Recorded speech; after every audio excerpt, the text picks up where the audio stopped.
1 Samuel. 1 Samuel chapter 1. Now there was a certain man of Ramathaim Zophim of Mount Ephraim, and his name was Elkanah, the son of Jeroham, the son of Elihu, the son of Tohu, the son of Zuph, an Ephrathite. And he had 2 wives. The name of the one was Hannah, and the name of the other Peninnah. And Peninnah had children, but Hannah had no children. And this man went up out of his city yearly to worship and to sacrifice unto the Lord of hosts in Shiloh. And the 2 sons of Eli, Hophni and Phinehas, the priests of the Lord, were there. And when the time was that Elkanah offered, he gave to Peninnah his wife, and to all her sons and her daughters, portions. But unto Hannah he gave a worthy portion, for he loved Hannah, but the Lord had shut up her womb. And her adversary also provoked her sore, for to make her fret, because the Lord had shut up her womb. And as he did so year by year, when she went up to the house of the Lord, so she provoked her. Therefore she wept, and did not eat. Then said Elkanah her husband to her, Hannah, why weepest thou? And why eatest thou not? And why is thy heart grieved? Am not I better to thee than 10 sons? So Hannah rose up after they had eaten in Shiloh, and after they had drunk. Now Eli the priest sat upon a seat by a post of the temple of the Lord. And she was in bitterness of soul, and prayed unto the Lord, and wept sore. And she vowed a vow, and said, O Lord of hosts, if thou wilt indeed look on the affliction of thine handmaid, and remember me, and not forget thine handmaid, but will give unto thine handmaid a man-child, then I will give him unto the Lord all the days of his life, and there shall no razor come upon his head. And it came to pass, as she continued praying before the Lord, that Eli marked her mouth. Now Hannah, she spake in her heart. Only her lips moved, but her voice was not heard. Therefore Eli thought she had been drunken. And Eli said unto her, How long wilt thou be drunken? Put away thy wine from thee. And Hannah answered and said, No, my Lord, I am a woman of a sorrowful spirit.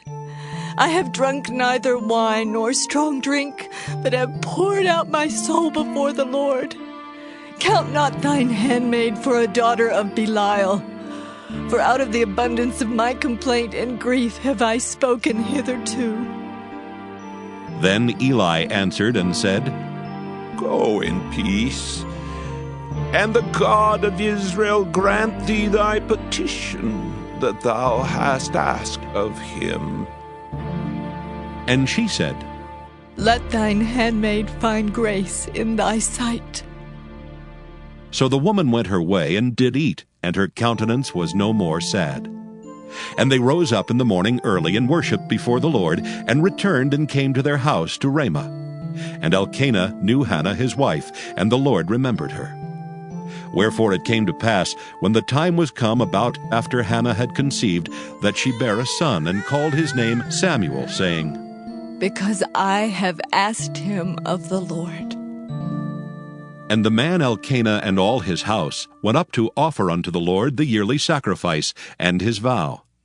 But Hannah went not up, for she said unto her husband, I will not go up until the child be weaned, and then I will bring him, that he may appear before the Lord, and there abide forever. And Elkanah her husband said unto her, Do what seemeth thee good. Tarry until thou have weaned him. Only the Lord established his word. So the woman abode and gave her son suck until she weaned him. And when she had weaned him, she took him up with her, with 3 bullocks, and 1 ephah of flour, and a bottle of wine, and brought him unto the house of the Lord in Shiloh, and the child was young. And they slew a bullock, and brought the child to Eli. And she said, O my Lord, as thy soul liveth, my Lord, I am the woman that stood by thee here praying unto the Lord. For this child I prayed, and the Lord hath given me my petition which I asked of him. Therefore also I have lent him to the Lord. As long as he liveth, he shall be lent to the 1 Samuel chapter 2. And Hannah prayed and said, My heart rejoiceth in the Lord. Mine horn is exalted in the Lord. My mouth is enlarged over mine enemies, because I rejoice in thy salvation. There is none holy as the Lord, for there is none beside thee. Neither is there any rock like our God. Talk no more so exceeding proudly. Let not arrogancy come out of your mouth, for the Lord is a God of knowledge, and by him actions are weighed. The bows of the mighty men are broken, and they that stumbled are girded with strength. They that were full have hired out themselves for bread, and they that were hungry ceased, so that the barren hath borne 7, and she that hath many children is waxed feeble. The Lord killeth and maketh alive. He bringeth down to the grave and bringeth up. The Lord maketh poor and maketh rich. He bringeth low and lifteth up. He raiseth up the poor out of the dust, and lifteth up the beggar from the dunghill, to set them among princes, and to make them inherit the throne of glory. For the pillars of the earth are the Lord's, and he hath set the world upon them. He will keep the feet of his saints, and the wicked shall be silent in darkness, for by strength shall no man prevail. The adversaries of the Lord shall be broken to pieces. Out of heaven shall he thunder upon them. The Lord shall judge the ends of the earth, and he shall give strength unto his king, and exalt the horn of his anointed. And Elkanah went to Ramah to his house, and the child did minister unto the Lord before Eli the priest. Now the sons of Eli were sons of Belial. They knew not the Lord. And the priest's custom with the people was that when any man offered sacrifice, the priest's servant came while the flesh was in seething, with a flesh hook of 3 teeth in his hand. And he struck it into the pan or kettle or cauldron or pot. All that the flesh hook brought up the priest took for himself. So they did in Shiloh unto all the Israelites that came thither. Also before they burnt the fat, the priest's servant came and said to the man that sacrificed, Give flesh to roast for the priest, for he will not have sodden flesh of thee, but raw. And if any man said unto him, Let them not fail to burn the fat presently, and then take as much as thy soul desireth. Then he would answer him, Nay, but thou shalt give it me now, and if not, I will take it by force. Wherefore the sin of the young men was very great before the Lord, for men abhorred the offering of the Lord. But Samuel ministered before the Lord, being a child girded with a linen ephod. Moreover, his mother made him a little coat, and brought it to him from year to year when she came up with her husband to offer the yearly sacrifice. And Eli blessed Elkanah and his wife, and said, The Lord give thee seed of this woman for the loan which is lent to the Lord. And they went unto their own home. And the Lord visited Hannah so that she conceived, and bare 3 sons and 2 daughters. And the child Samuel grew before the Lord. Now Eli was very old, and heard all that his sons did unto all Israel, and how they lay with the women that assembled at the door of the tabernacle of the congregation. And he said unto them, Why do ye such things? For I hear of your evil dealings by all this people. Nay, my sons, for it is no good report that I hear. Ye make the Lord's people to transgress. If one man sin against another, the judge shall judge him. But if a man sin against the Lord, who shall entreat for him? Notwithstanding they hearkened not unto the voice of their father, because the Lord would slay them. And the child Samuel grew on, and was in favor both with the Lord and also with men.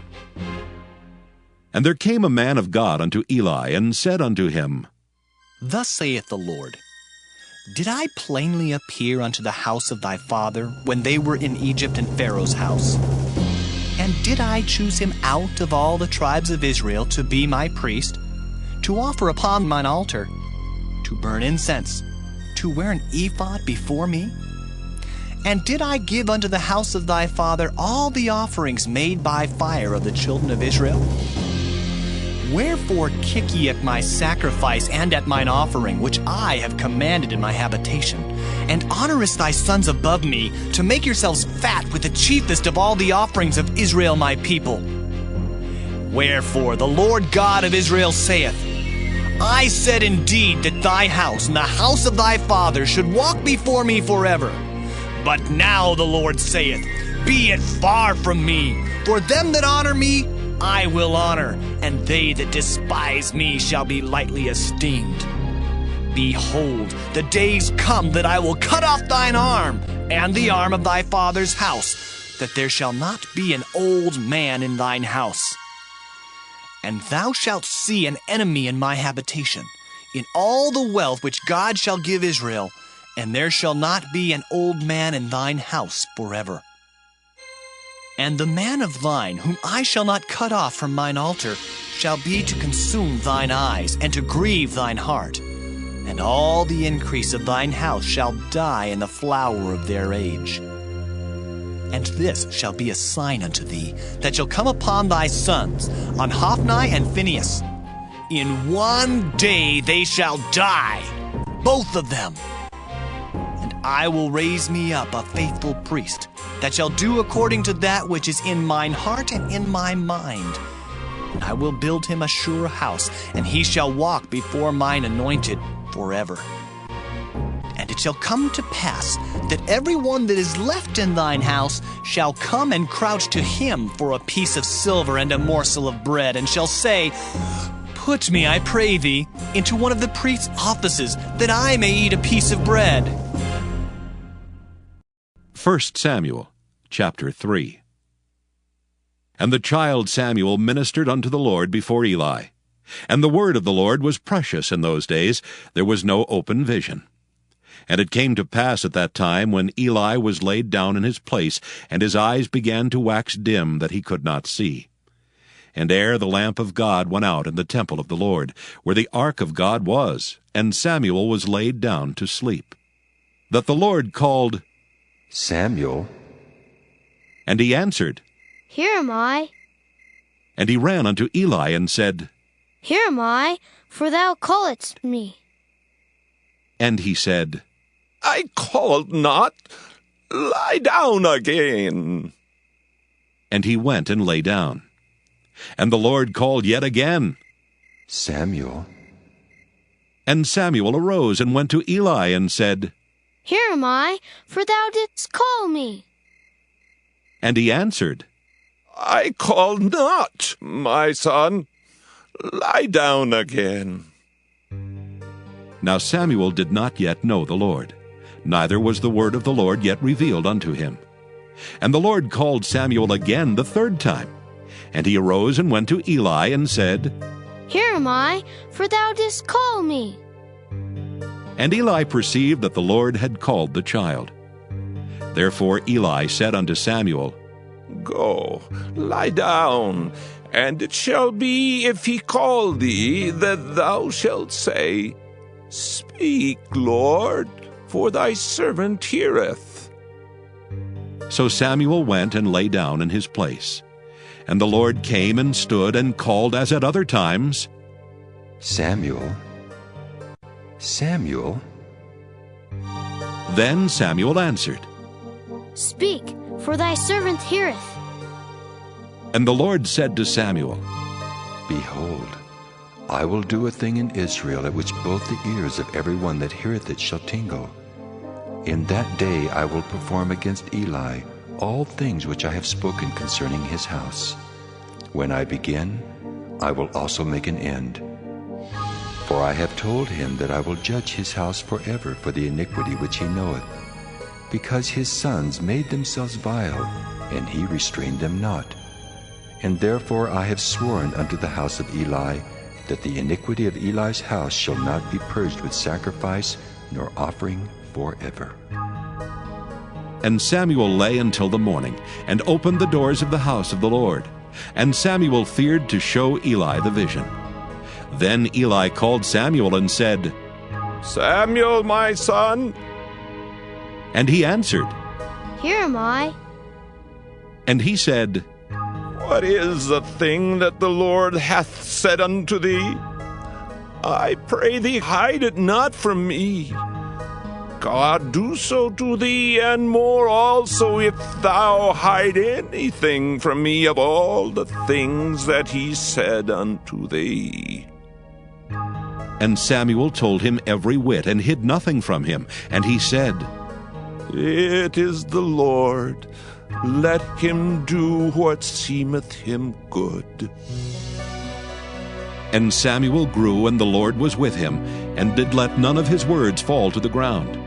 And all Israel, from Dan even to Beersheba, knew that Samuel was established to be a prophet of the Lord. And the Lord appeared again in Shiloh, for the Lord revealed himself to Samuel in Shiloh by the word of the Lord. 1 Samuel chapter 4. And the word of Samuel came to all Israel. Now Israel went out against the Philistines to battle, and pitched beside Ebenezer. And the Philistines pitched in Aphek. And the Philistines put themselves in array against Israel. And when they joined battle, Israel was smitten before the Philistines, and they slew of the army in the field about 4,000 men. And when the people were come into the camp, the elders of Israel said, Wherefore hath the Lord smitten us today before the Philistines? Let us fetch the ark of the covenant of the Lord out of Shiloh unto us, that when it cometh among us, it may save us out of the hand of our enemies.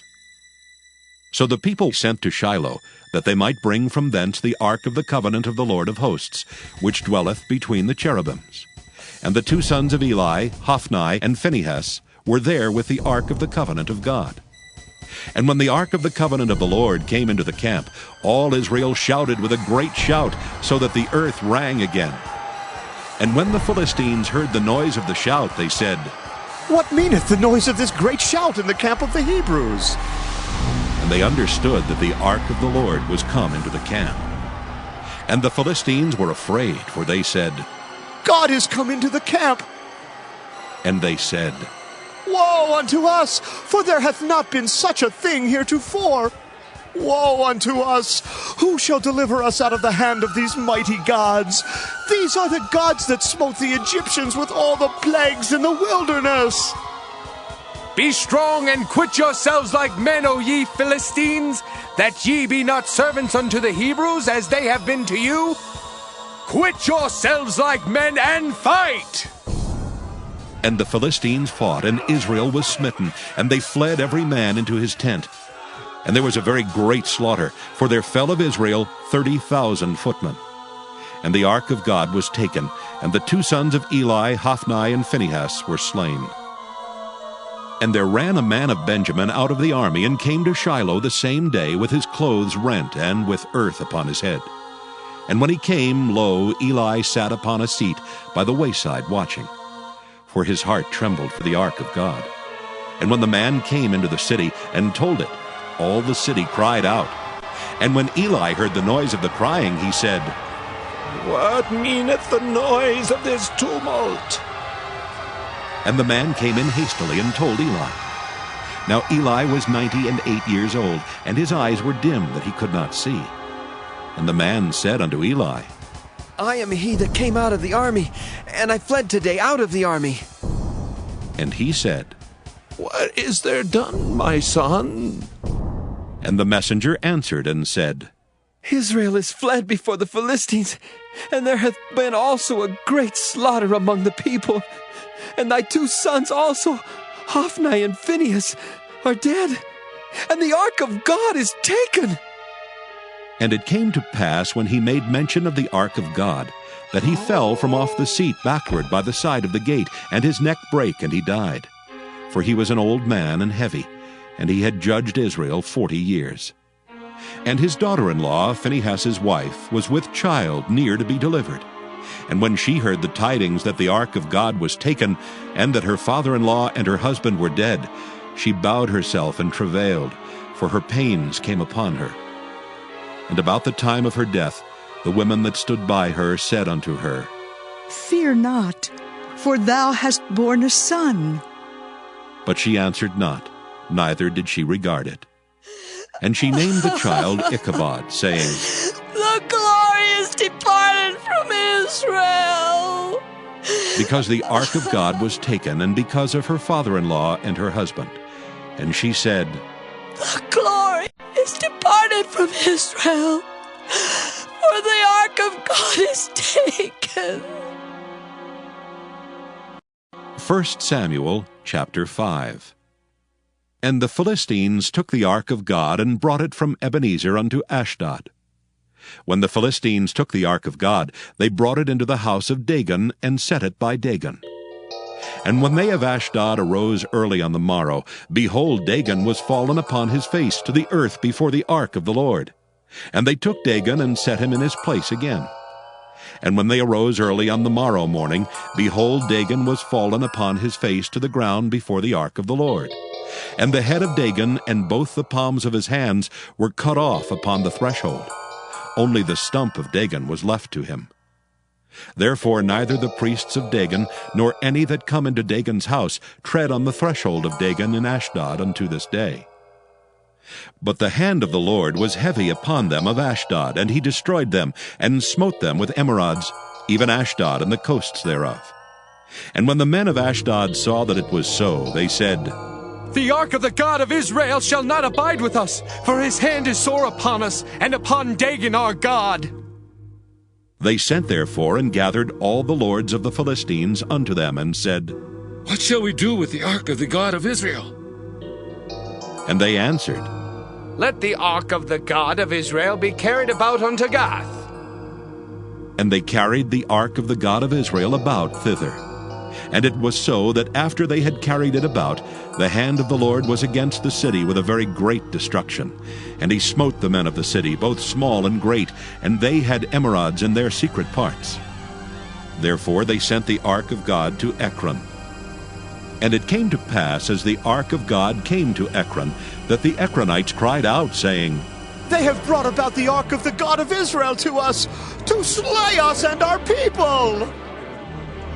So they sent and gathered together all the lords of the Philistines, and said, Send away the ark of the God of Israel, and let it go again to his own place, that it slay us not and our people. For there was a deadly destruction throughout all the city. The hand of God was very heavy there. And the men that died not were smitten with the emerods, and the cry of the city went up to heaven. 1 Samuel chapter 6. And the ark of the Lord was in the country of the Philistines 7 months. And the Philistines called for the priests and the diviners, saying, What shall we do to the ark of the Lord? Tell us wherewith we shall send it to his place. And they said, If ye send away the ark of the God of Israel, send it not empty, but in any wise return him a trespass offering. Then ye shall be healed, and it shall be known to you why his hand is not removed from you. Then said they, What shall be the trespass offering which we shall return to him? They answered, 5 golden emerods, and 5 golden mice, according to the number of the lords of the Philistines. For 1 plague was on you all, and on your lords. Wherefore ye shall make images of your emerods, and images of your mice, that mar the land, and ye shall give glory unto the God of Israel. Peradventure he will lighten his hand from off you, and from off your gods, and from off your land. Wherefore then do ye harden your hearts, as the Egyptians and Pharaoh hardened their hearts? When he had wrought wonderfully among them, did they not let the people go, and they departed? Now therefore make a new cart, and take 2 milch kine, on which there hath come no yoke, and tie the kine to the cart, and bring their calves home from them. And take the ark of the Lord, and lay it upon the cart, and put the jewels of gold which ye return him for a trespass offering in a coffer by the side thereof, and send it away that it may go. and see if it goeth up by the way of his own coast to Bethshemesh. Then he hath done us this great evil. But if not, then we shall know that it is not his hand that smote us. It was a chance that happened to us. And the men did so, and took 2 milch kine, and tied them to the cart, and shut up their calves at home. And they laid the ark of the Lord upon the cart, and the coffer with the mice of gold and the images of their emerods. And the kine took the straight way to the way of Bethshemesh, and went along the highway, lowing as they went, and turned not aside to the right hand or to the left. And the lords of the Philistines went after them unto the border of Bethshemesh. And they of Bethshemesh were reaping their wheat harvest in the valley. And they lifted up their eyes, and saw the ark, and rejoiced to see it. And the cart came into the field of Joshua, a Bethshemite, and stood there, where there was a great stone. And they clave the wood of the cart, and offered the kine a burnt offering unto the Lord. And the Levites took down the ark of the Lord, and the coffer that was with it, wherein the jewels of gold were, and put them on the great stone. And the men of Bethshemesh offered burnt offerings and sacrificed sacrifices the same day unto the Lord. And when the 5 lords of the Philistines had seen it, they returned to Ekron the same day. And these are the golden emerods which the Philistines returned for a trespass offering unto the Lord. For Ashdod 1, for Gaza 1, for Askelon 1, for Gath 1, for Ekron 1. And the golden mice, according to the number of all the cities of the Philistines, belonging to the 5 lords, both of fenced cities and of country villages, even unto the great stone of Abel, whereon they set down the ark of the Lord, which stone remaineth unto this day in the field of Joshua the Bethshemite.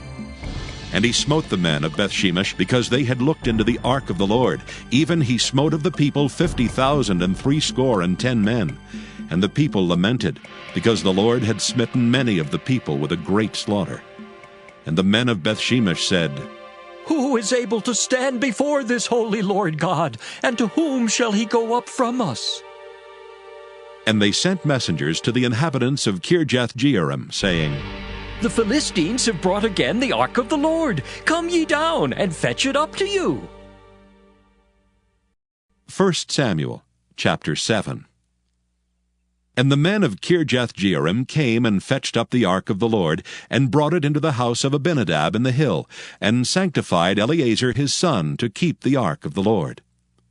And it came to pass, while the ark abode in Kirjath-jearim, that the time was long, for it was 20 years, and all the house of Israel lamented after the Lord. And Samuel spake unto all the house of Israel, saying, If ye do return unto the Lord with all your hearts, then put away the strange gods and Ashtaroth from among you, and prepare your hearts unto the Lord, and serve him only, and he will deliver you out of the hand of the Philistines. Then the children of Israel did put away Baalim and Ashtaroth, and served the Lord only. And Samuel said, Gather all Israel to Mizpah, and I will pray for you unto the Lord. And they gathered together to Mizpah, and drew water, and poured it out before the Lord, and fasted on that day, and said there, We have sinned against the Lord. And Samuel judged the children of Israel in Mizpah. And when the Philistines heard that the children of Israel were gathered together to Mizpah, the lords of the Philistines went up against Israel. And when the children of Israel heard it, they were afraid of the Philistines. And the children of Israel said to Samuel, Cease not to cry unto the Lord our God for us, that he will save us out of the hand of the Philistines. And Samuel took a sucking lamb, and offered it for a burnt offering holy unto the Lord. And Samuel cried unto the Lord for Israel, and the Lord heard him. And as Samuel was offering up the burnt offering, the Philistines drew near to battle against Israel. But the Lord thundered with a great thunder on that day upon the Philistines, and discomfited them, and they were smitten before Israel. And the men of Israel went out of Mizpah, and pursued the Philistines, and smote them until they came under Bethkar. Then Samuel took a stone, and set it between Mizpah and Shen, and called the name of it Ebenezer, saying, Hitherto hath the Lord helped us. So the Philistines were subdued, and they came no more into the coast of Israel. And the hand of the Lord was against the Philistines all the days of Samuel. And the cities which the Philistines had taken from Israel were restored to Israel, from Ekron even unto Gath. And the coasts thereof did Israel deliver out of the hands of the Philistines. And there was peace between Israel and the Amorites. And Samuel judged Israel all the days of his life. And he went from year to year in circuit to Bethel and Gilgal and Mizpah, and judged Israel in all those places. And his return was to Ramah, for there was his house. And there he judged Israel, and there he built an altar unto the Lord. 1 Samuel chapter 8. And it came to pass, when Samuel was old, that he made his sons judges over Israel.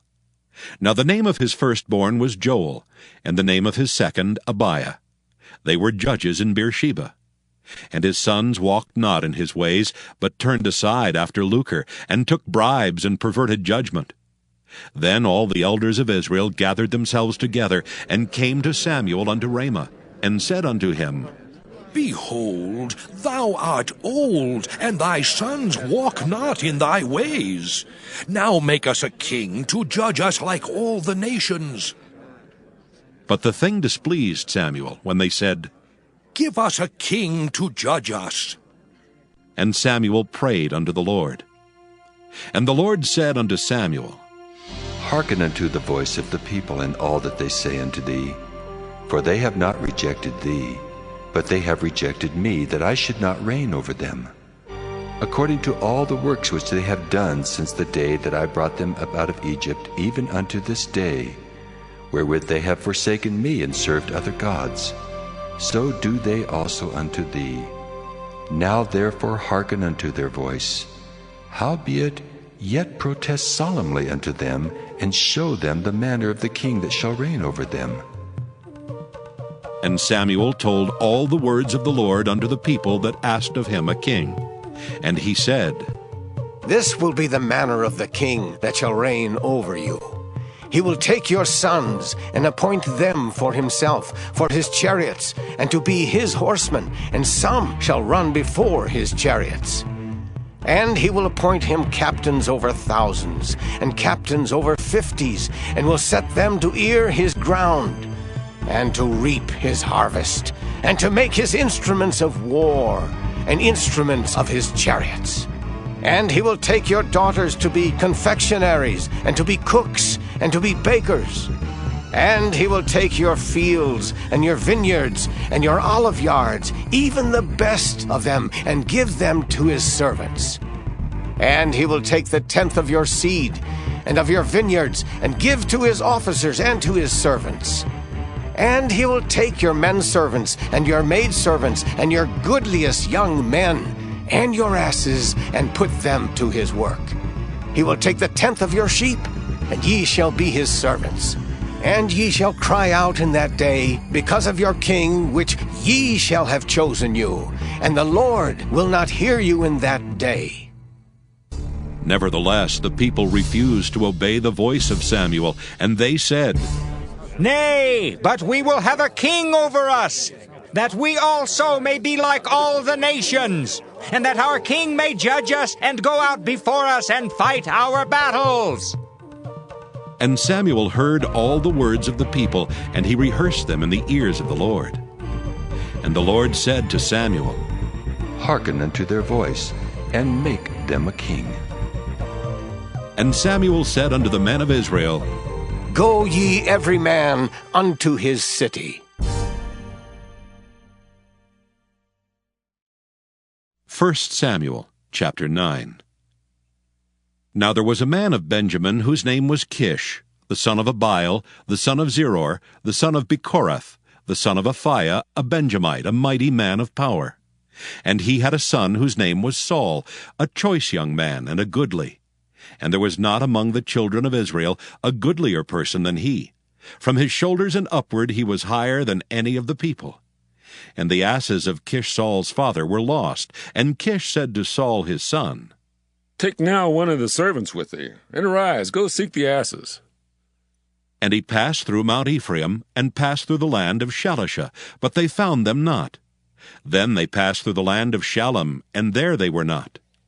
And he passed through the land of the Benjamites, but they found them not. And when they were come to the land of Zuph, Saul said to his servant that was with him, Come, and let us return, lest my father leave caring for the asses, and take thought for us. And he said unto him, Behold now, there is in this city a man of God, and he is an honorable man. All that he saith cometh surely to pass. Now let us go thither. Peradventure he can show us our way that we should go. Then said Saul to his servant, But behold, if we go, what shall we bring the man? For the bread is spent in our vessels, and there is not a present to bring to the man of God. What have we? And the servant answered Saul again, and said, Behold, I have here at hand the 4th part of a shekel of silver. That will I give to the man of God, to tell us our way. Beforetime in Israel, when a man went to inquire of God, thus he spake, Come, and let us go to the seer. For he that is now called a prophet was beforetime called a seer. Then Saul said to his servant, Well said. Come, let us go. So they went unto the city where the man of God was. And as they went up the hill to the city, they found young maidens going out to draw water, and said unto them, Is the seer here? And they answered them, and said, He is. Behold, he is before you. Make haste now, for he came today to the city. For there is a sacrifice of the people today in the high place. As soon as ye be come into the city, ye shall straightway find him, before he go up to the high place to eat. For the people will not eat until he come, because he doth bless the sacrifice, and afterwards they eat that be bidden. Now therefore get you up, for about this time ye shall find him. And they went up into the city. And when they were come into the city, behold, Samuel came out against them, for to go up to the high place.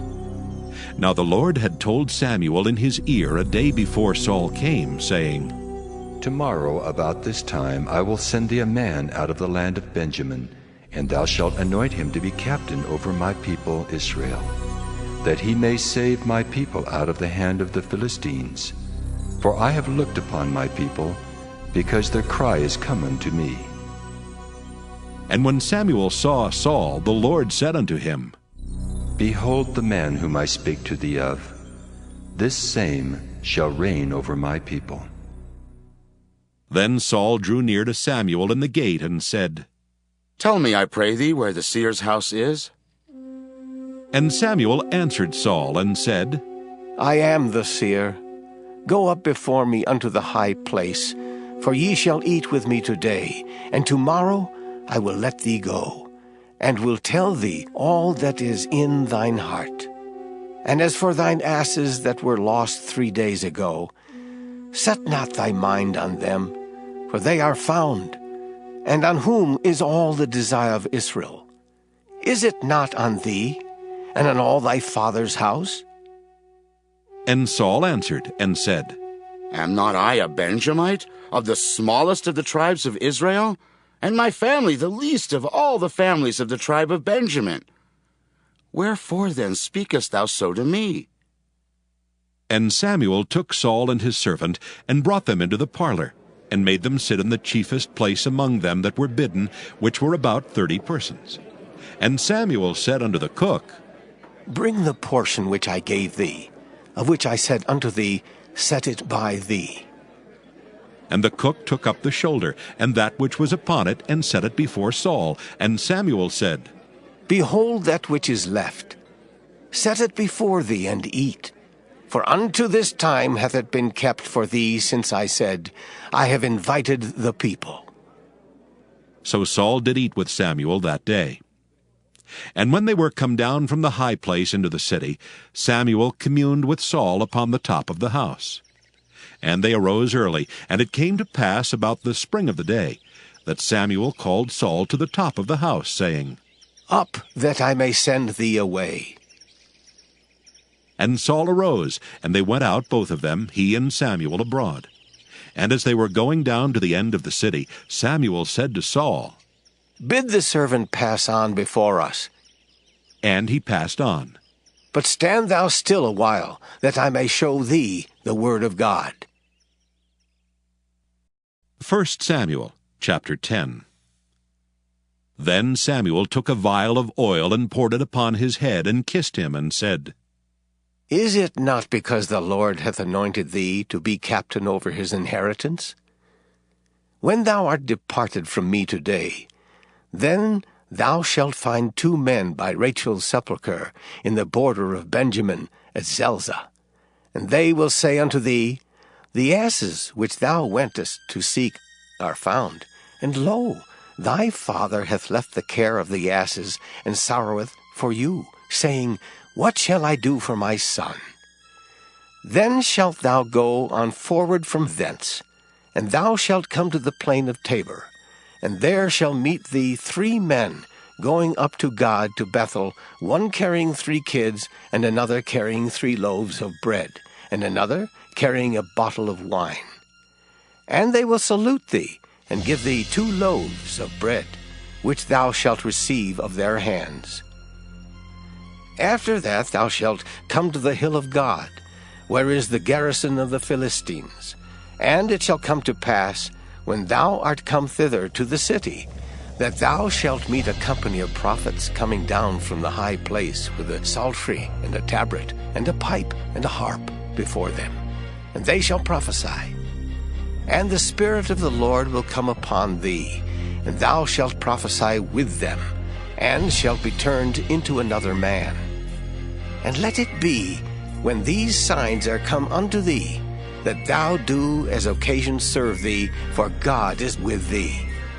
And thou shalt go down before me to Gilgal, and behold, I will come down unto thee to offer burnt offerings, and to sacrifice sacrifices of peace offerings. 7 days shalt thou tarry till I come to thee, and show thee what thou shalt do.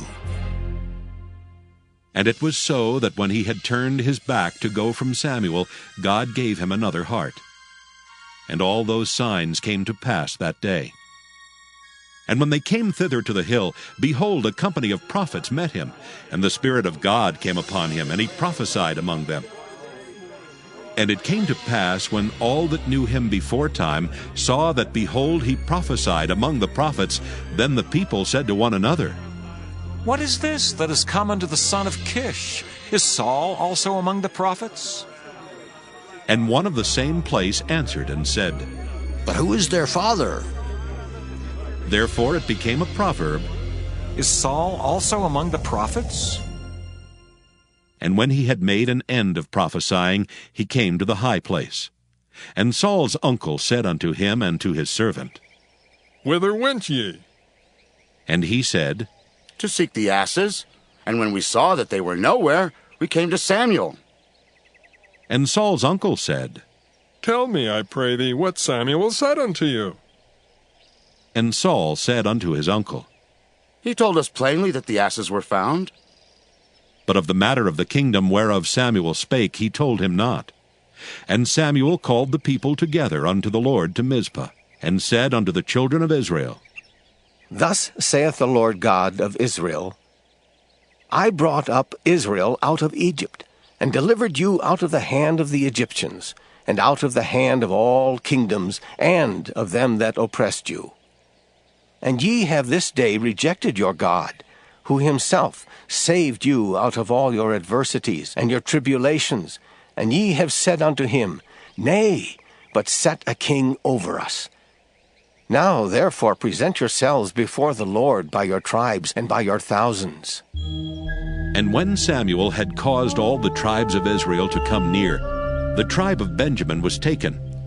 When he had caused the tribe of Benjamin to come near by their families, the family of Matri was taken, and Saul the son of Kish was taken. And when they sought him, he could not be found. Therefore they inquired of the Lord further, if the man should yet come thither. And the Lord answered, Behold, he hath hid himself among the stuff. And they ran and fetched him thence. And when he stood among the people, he was higher than any of the people from his shoulders and upward. And Samuel said to all the people, See ye him whom the Lord hath chosen. that there is none like him among all the people. And all the people shouted and said, God save the king! Then Samuel told the people the manner of the kingdom, and wrote it in a book, and laid it up before the Lord. And Samuel sent all the people away, every man to his house. And Saul also went home to Gibeah, and there went with him a band of men whose hearts God had touched. But the children of Belial said, How shall this man save us? And they despised him, and brought him no presents, but he held his peace. 1 Samuel chapter 11. Then Nahash the Ammonite came up, and encamped against Jabesh-Gilead, and all the men of Jabesh said unto Nahash, Make a covenant with us, and we will serve thee.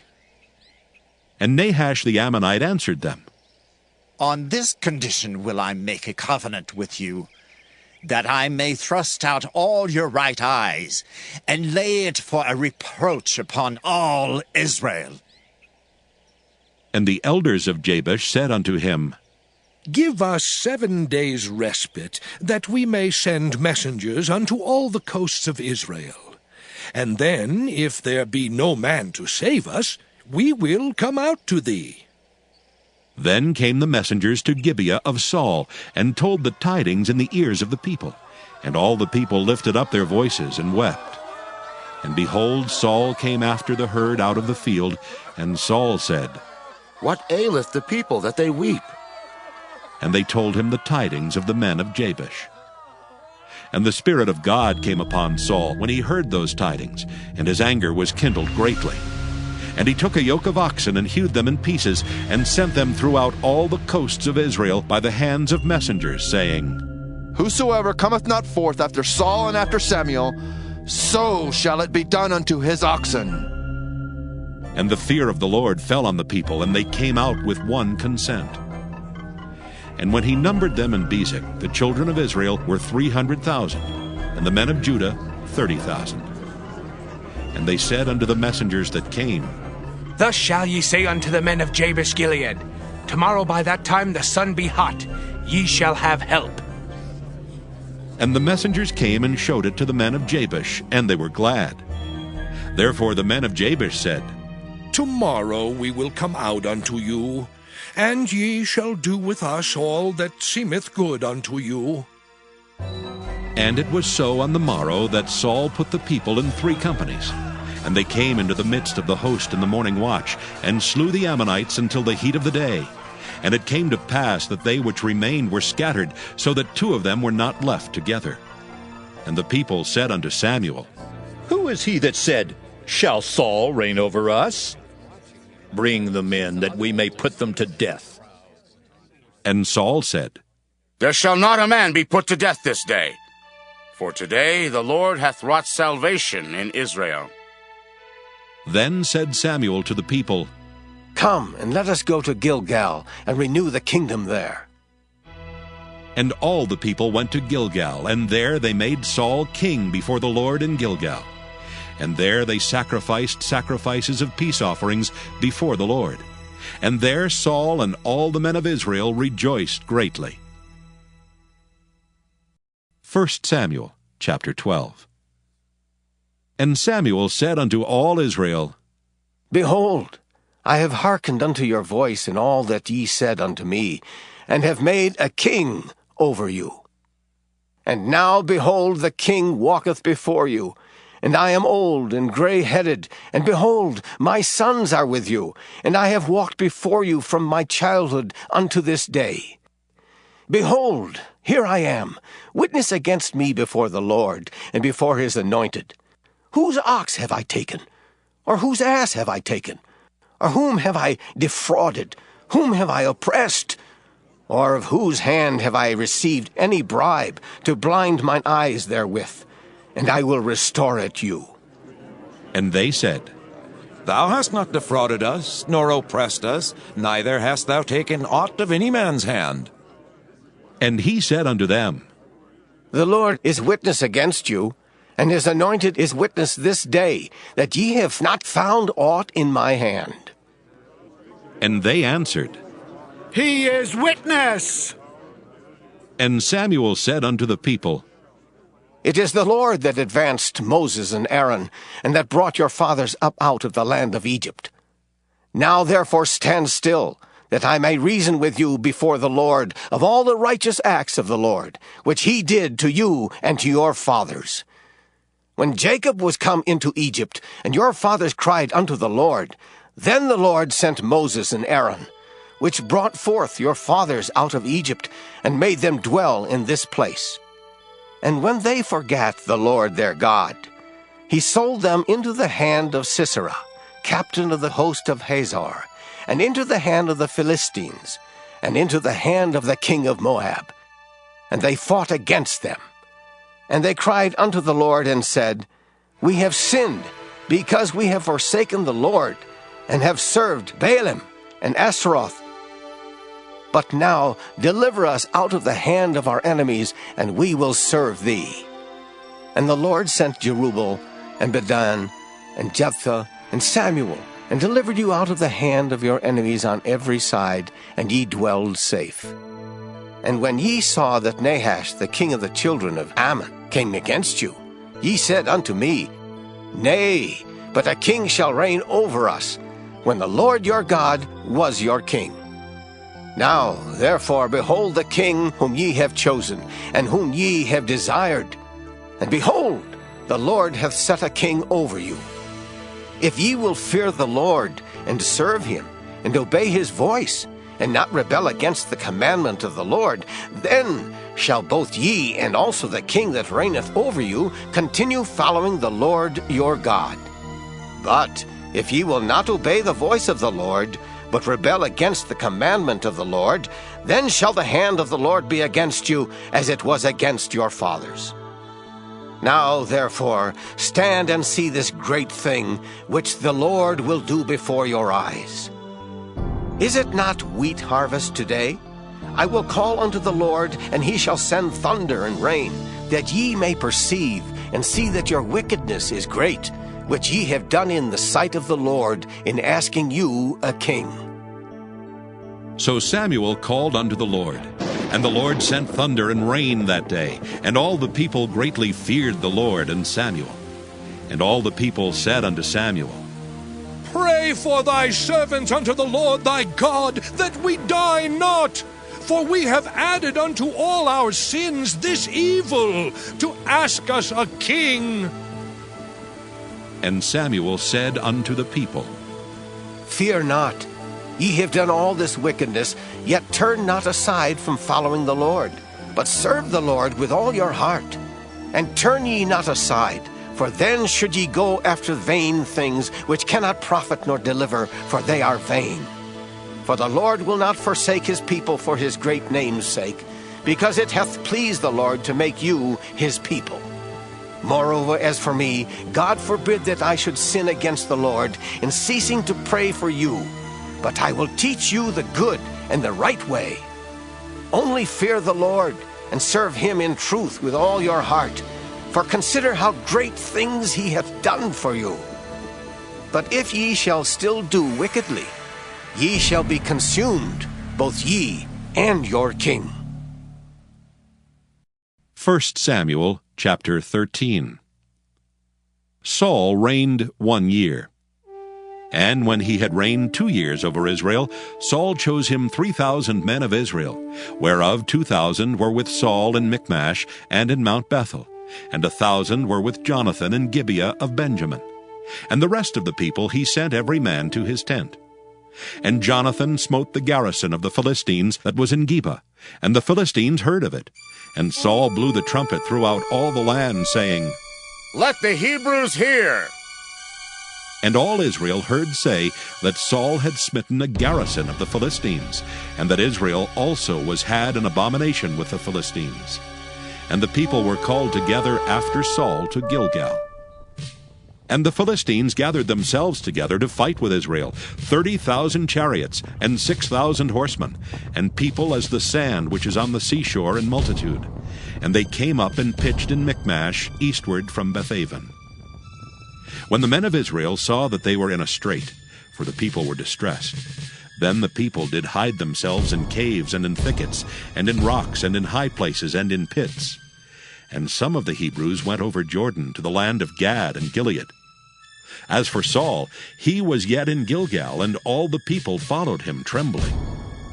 And he tarried 7 days, according to the set time that Samuel had appointed.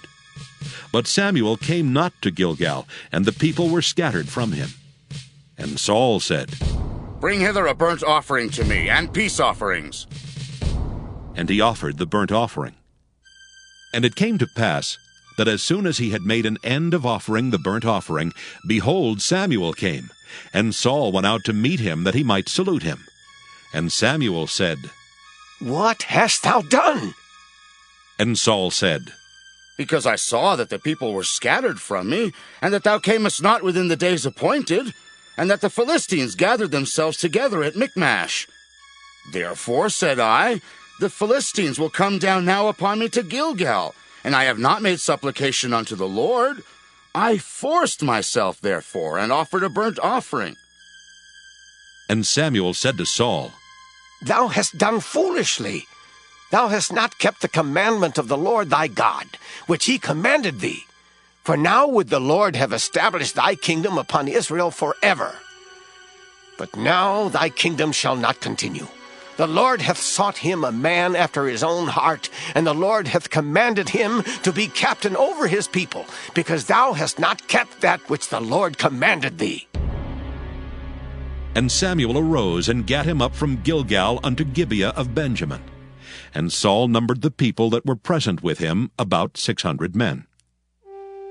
And Saul and Jonathan his son, and the people that were present with them, abode in Gibeah of Benjamin. But the Philistines encamped in Michmash. And the spoilers came out of the camp of the Philistines in 3 companies. 1 company turned unto the way that leadeth to Ophrah, unto the land of Shual. And another company turned the way to Bethhoron. And another company turned to the way of the border that looketh to the valley of Zeboim toward the wilderness. Now there was no smith found throughout all the land of Israel, for the Philistines said, Lest the Hebrews make them swords or spears. But all the Israelites went down to the Philistines to sharpen every man his share, and his coulter, and his axe, and his mattock. Yet they had a file for the mattocks, and for the coulters, and for the forks, and for the axes, and to sharpen the goads.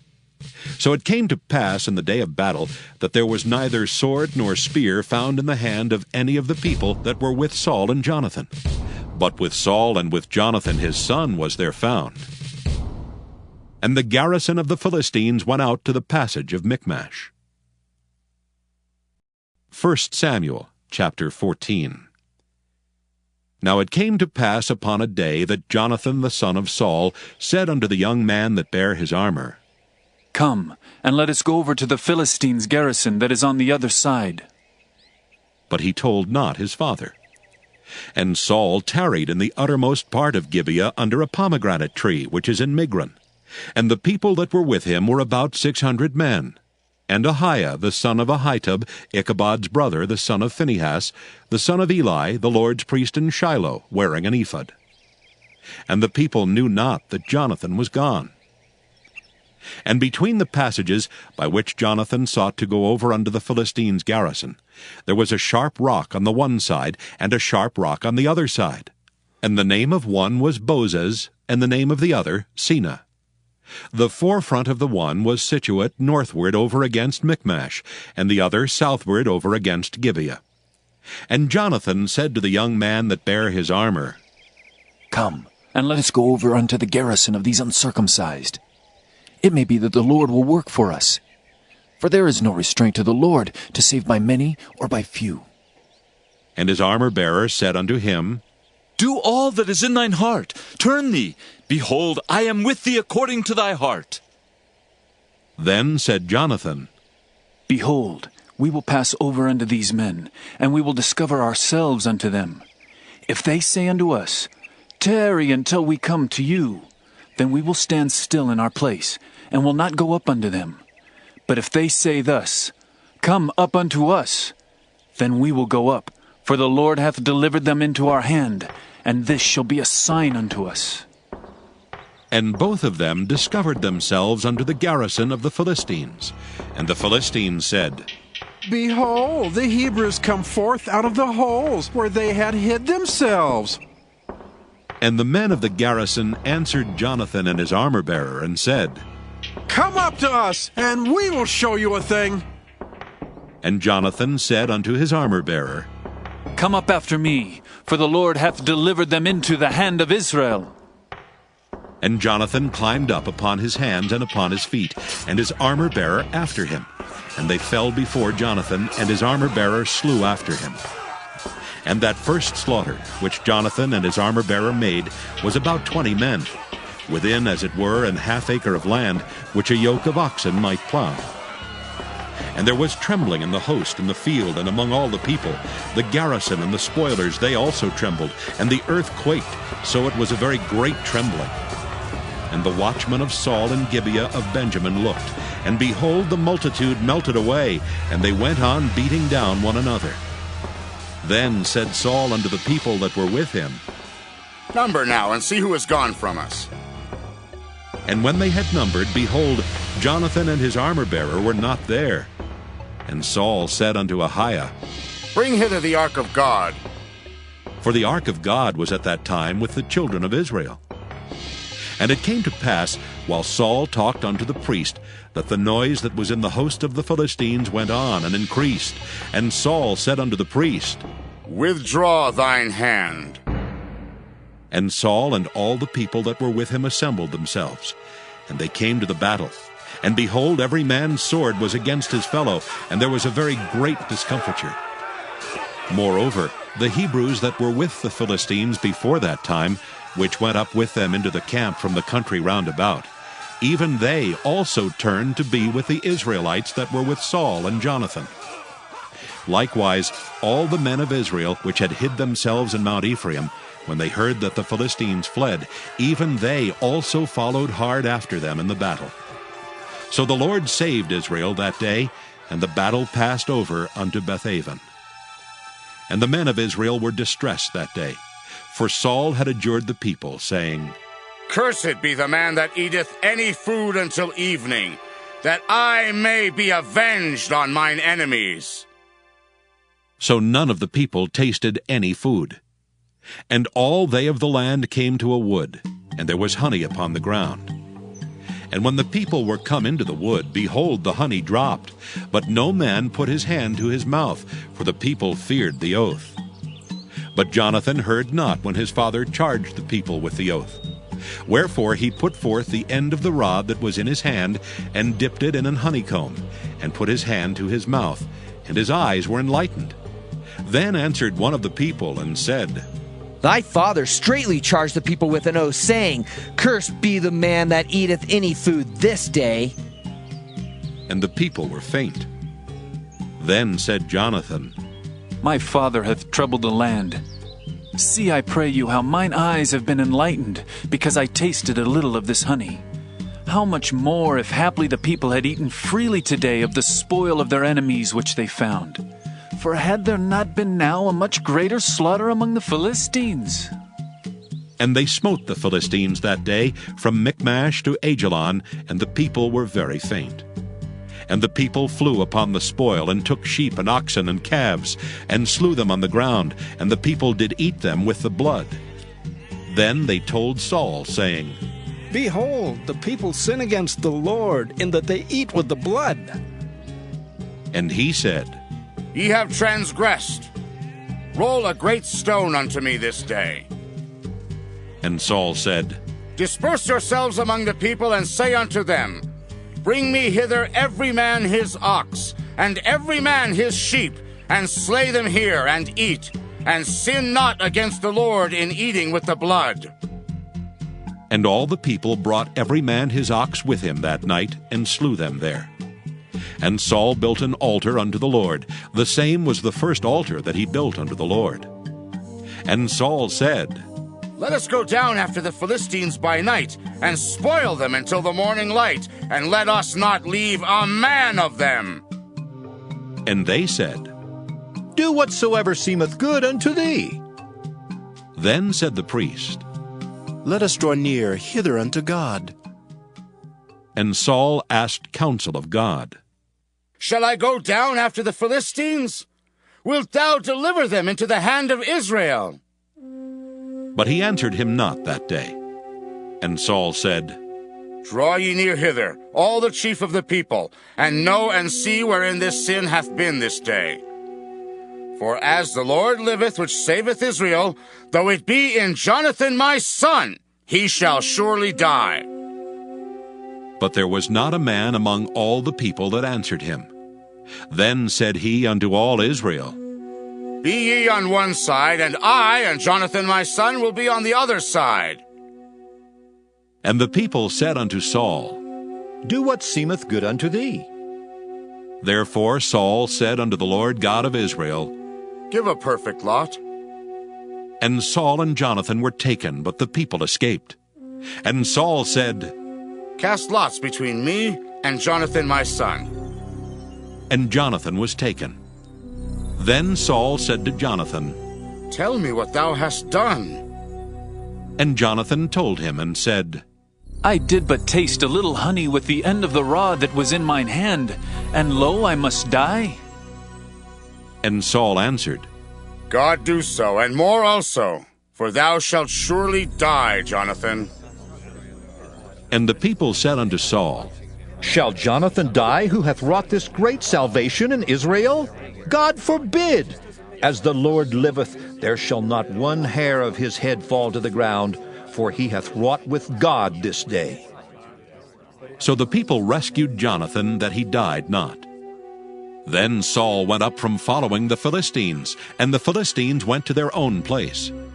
So Saul took the kingdom over Israel, and fought against all his enemies on every side, against Moab, and against the children of Ammon, and against Edom, and against the kings of Zobah, and against the Philistines.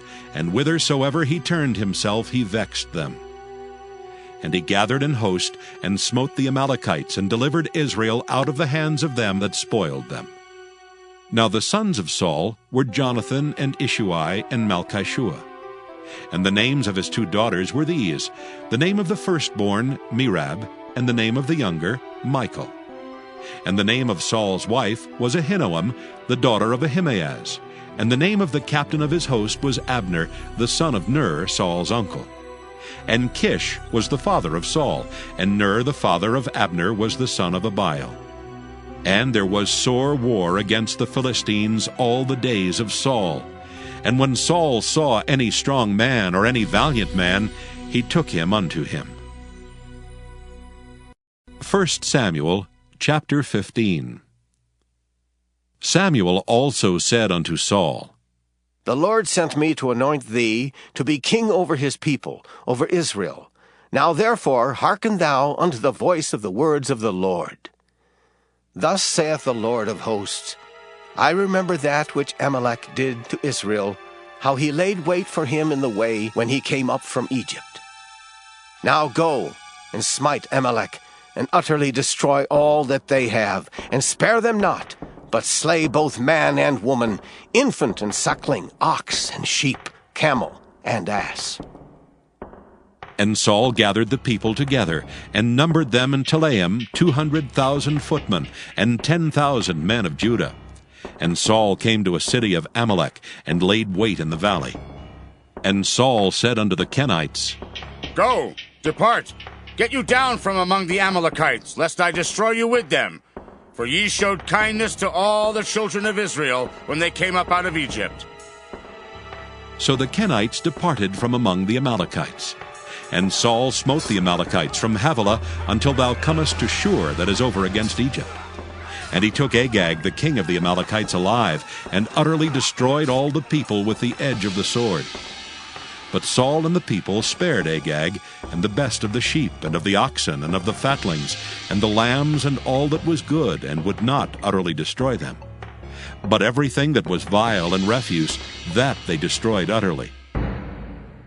Then came the word of the Lord unto Samuel, saying, It repenteth me that I have set up Saul to be king, for he is turned back from following me, and hath not performed my commandments.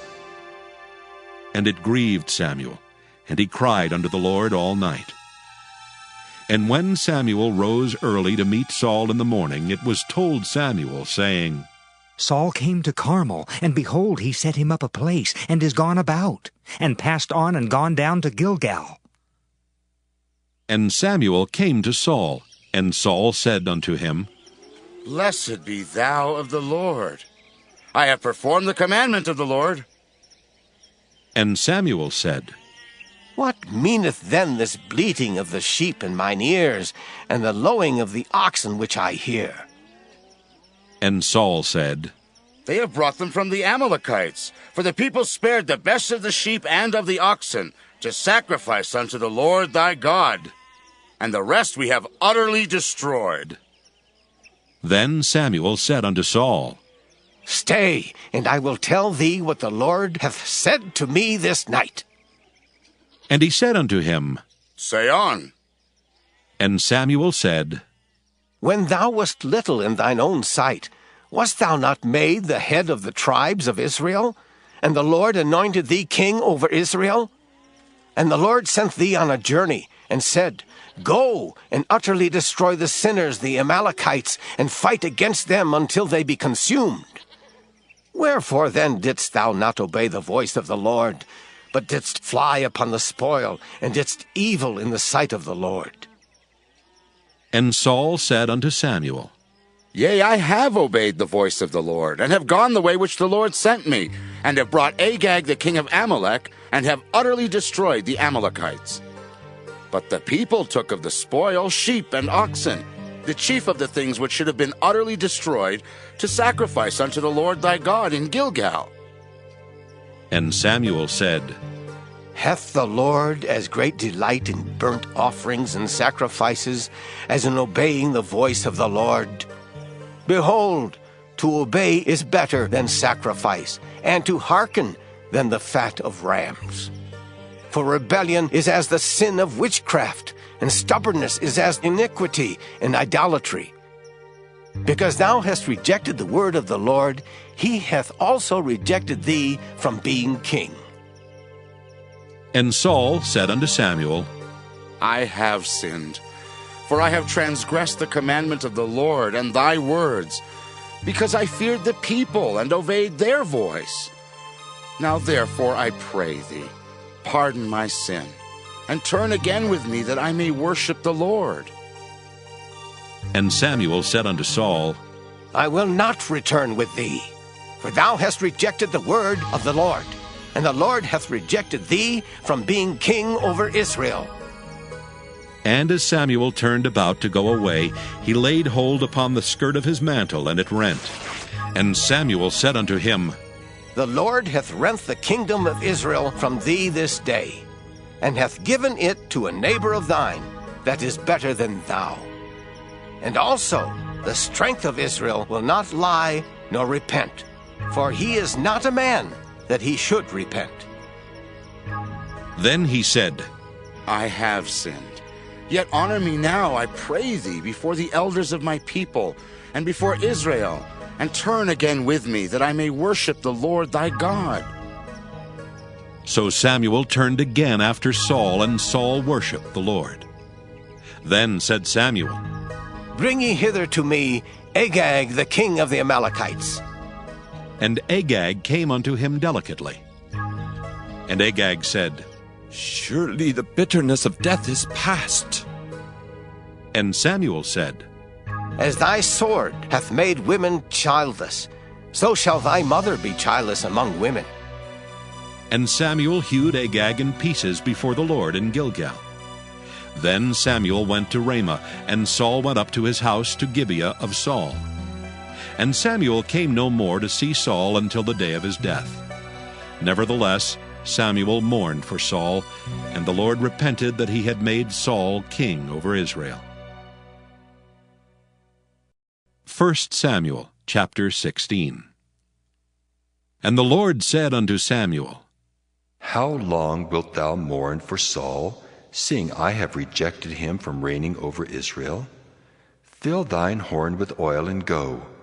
I will send thee to Jesse the Bethlehemite, for I have provided me a king among his sons. And Samuel said, How can I go? If Saul hear it, he will kill me. And the Lord said, Take an heifer with thee, and say, I am come to sacrifice to the Lord. And call Jesse to the sacrifice. And I will show thee what thou shalt do. And thou shalt anoint unto me him whom I name unto thee. And Samuel did that which the Lord spake, and came to Bethlehem. And the elders of the town trembled at his coming, and said, Comest thou peaceably? And he said, Peaceably. I am come to sacrifice unto the Lord. Sanctify yourselves, and come with me to the sacrifice. And he sanctified Jesse and his sons, and called them to the sacrifice. And it came to pass, when they were come, that he looked on Eliab, and said, Surely the Lord's anointed is before him. But the Lord said unto Samuel, Look not on his countenance, or on the height of his stature, because I have refused him. For the Lord seeth not as man seeth. For man looketh on the outward appearance, but the Lord looketh on the heart.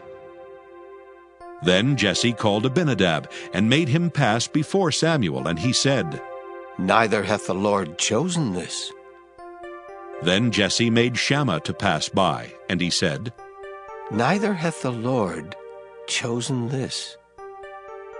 Again Jesse made 7 of his sons to pass before Samuel. And Samuel said unto Jesse, The Lord hath not chosen these. And Samuel said unto Jesse, Are here all thy children? And he said, There remaineth yet the youngest, and behold, he keepeth the sheep. And Samuel said unto Jesse, Send and fetch him, for we will not sit down till he come hither. And he sent and brought him in. Now he was ruddy, and withal of a beautiful countenance, and goodly to look to. And the Lord said, Arise, anoint him, for this is he. Then Samuel took the horn of oil, and anointed him in the midst of his brethren. And the Spirit of the Lord came upon David from that day forward. So Samuel rose up and went to Ramah.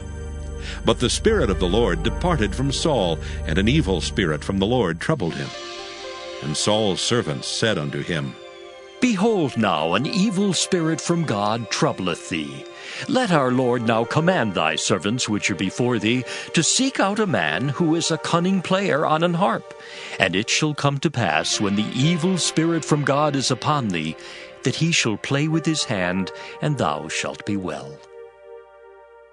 And Saul said unto his servants, Provide me now a man that can play well, and bring him to me.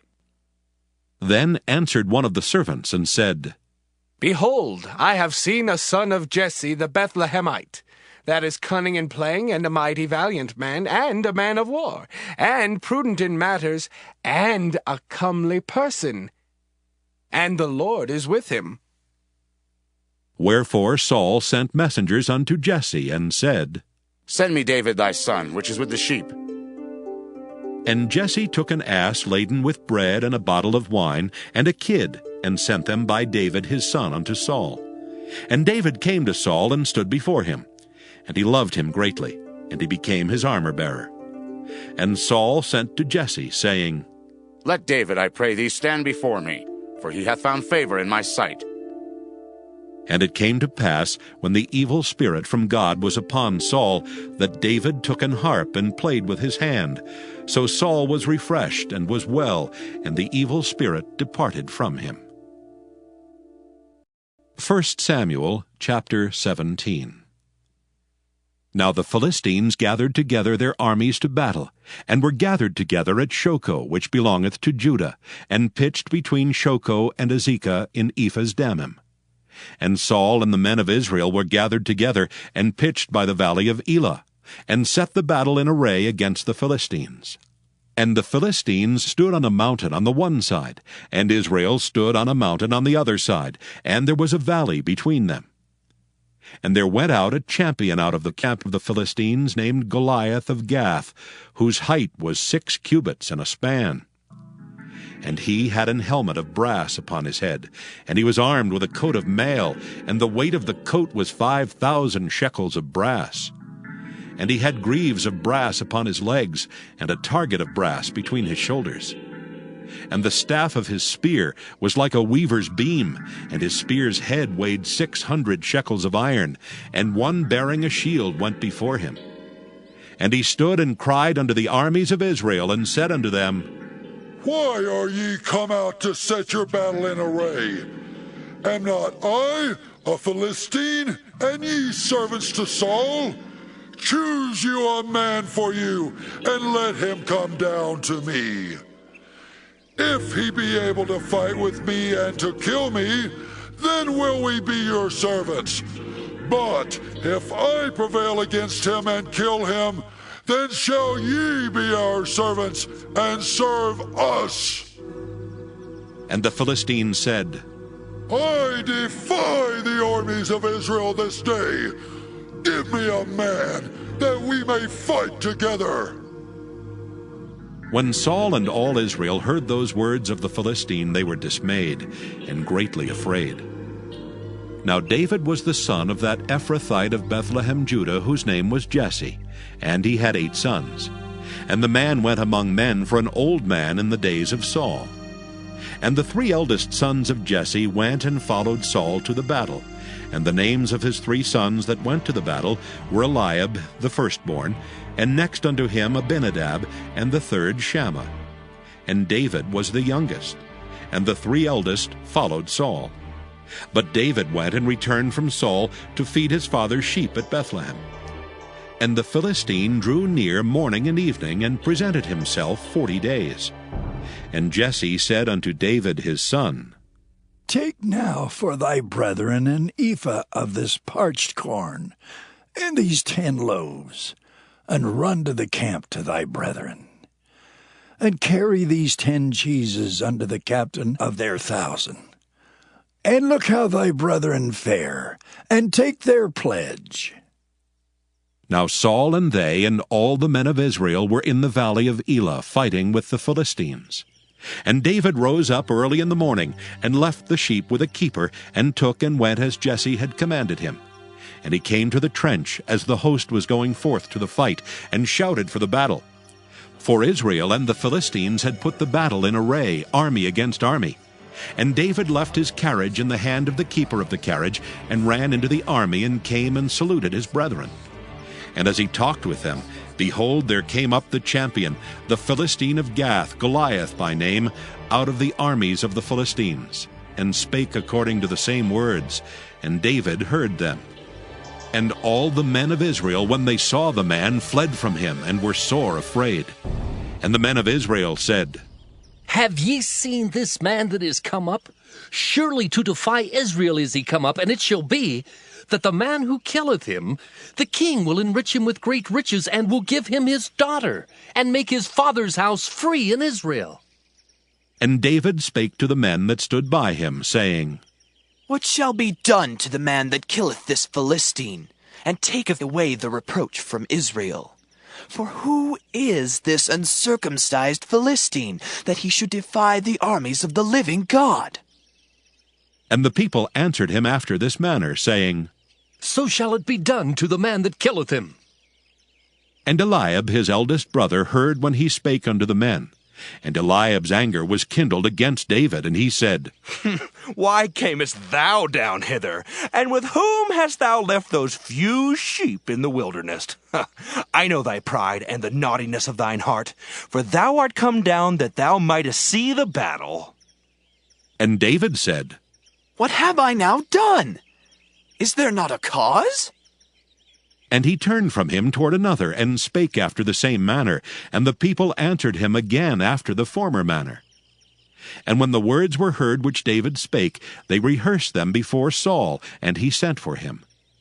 And David said to Saul, Let no man's heart fail because of him. Thy servant will go and fight with this Philistine. And Saul said to David, Thou art not able to go against this Philistine to fight with him, for thou art but a youth, and he a man of war from his youth.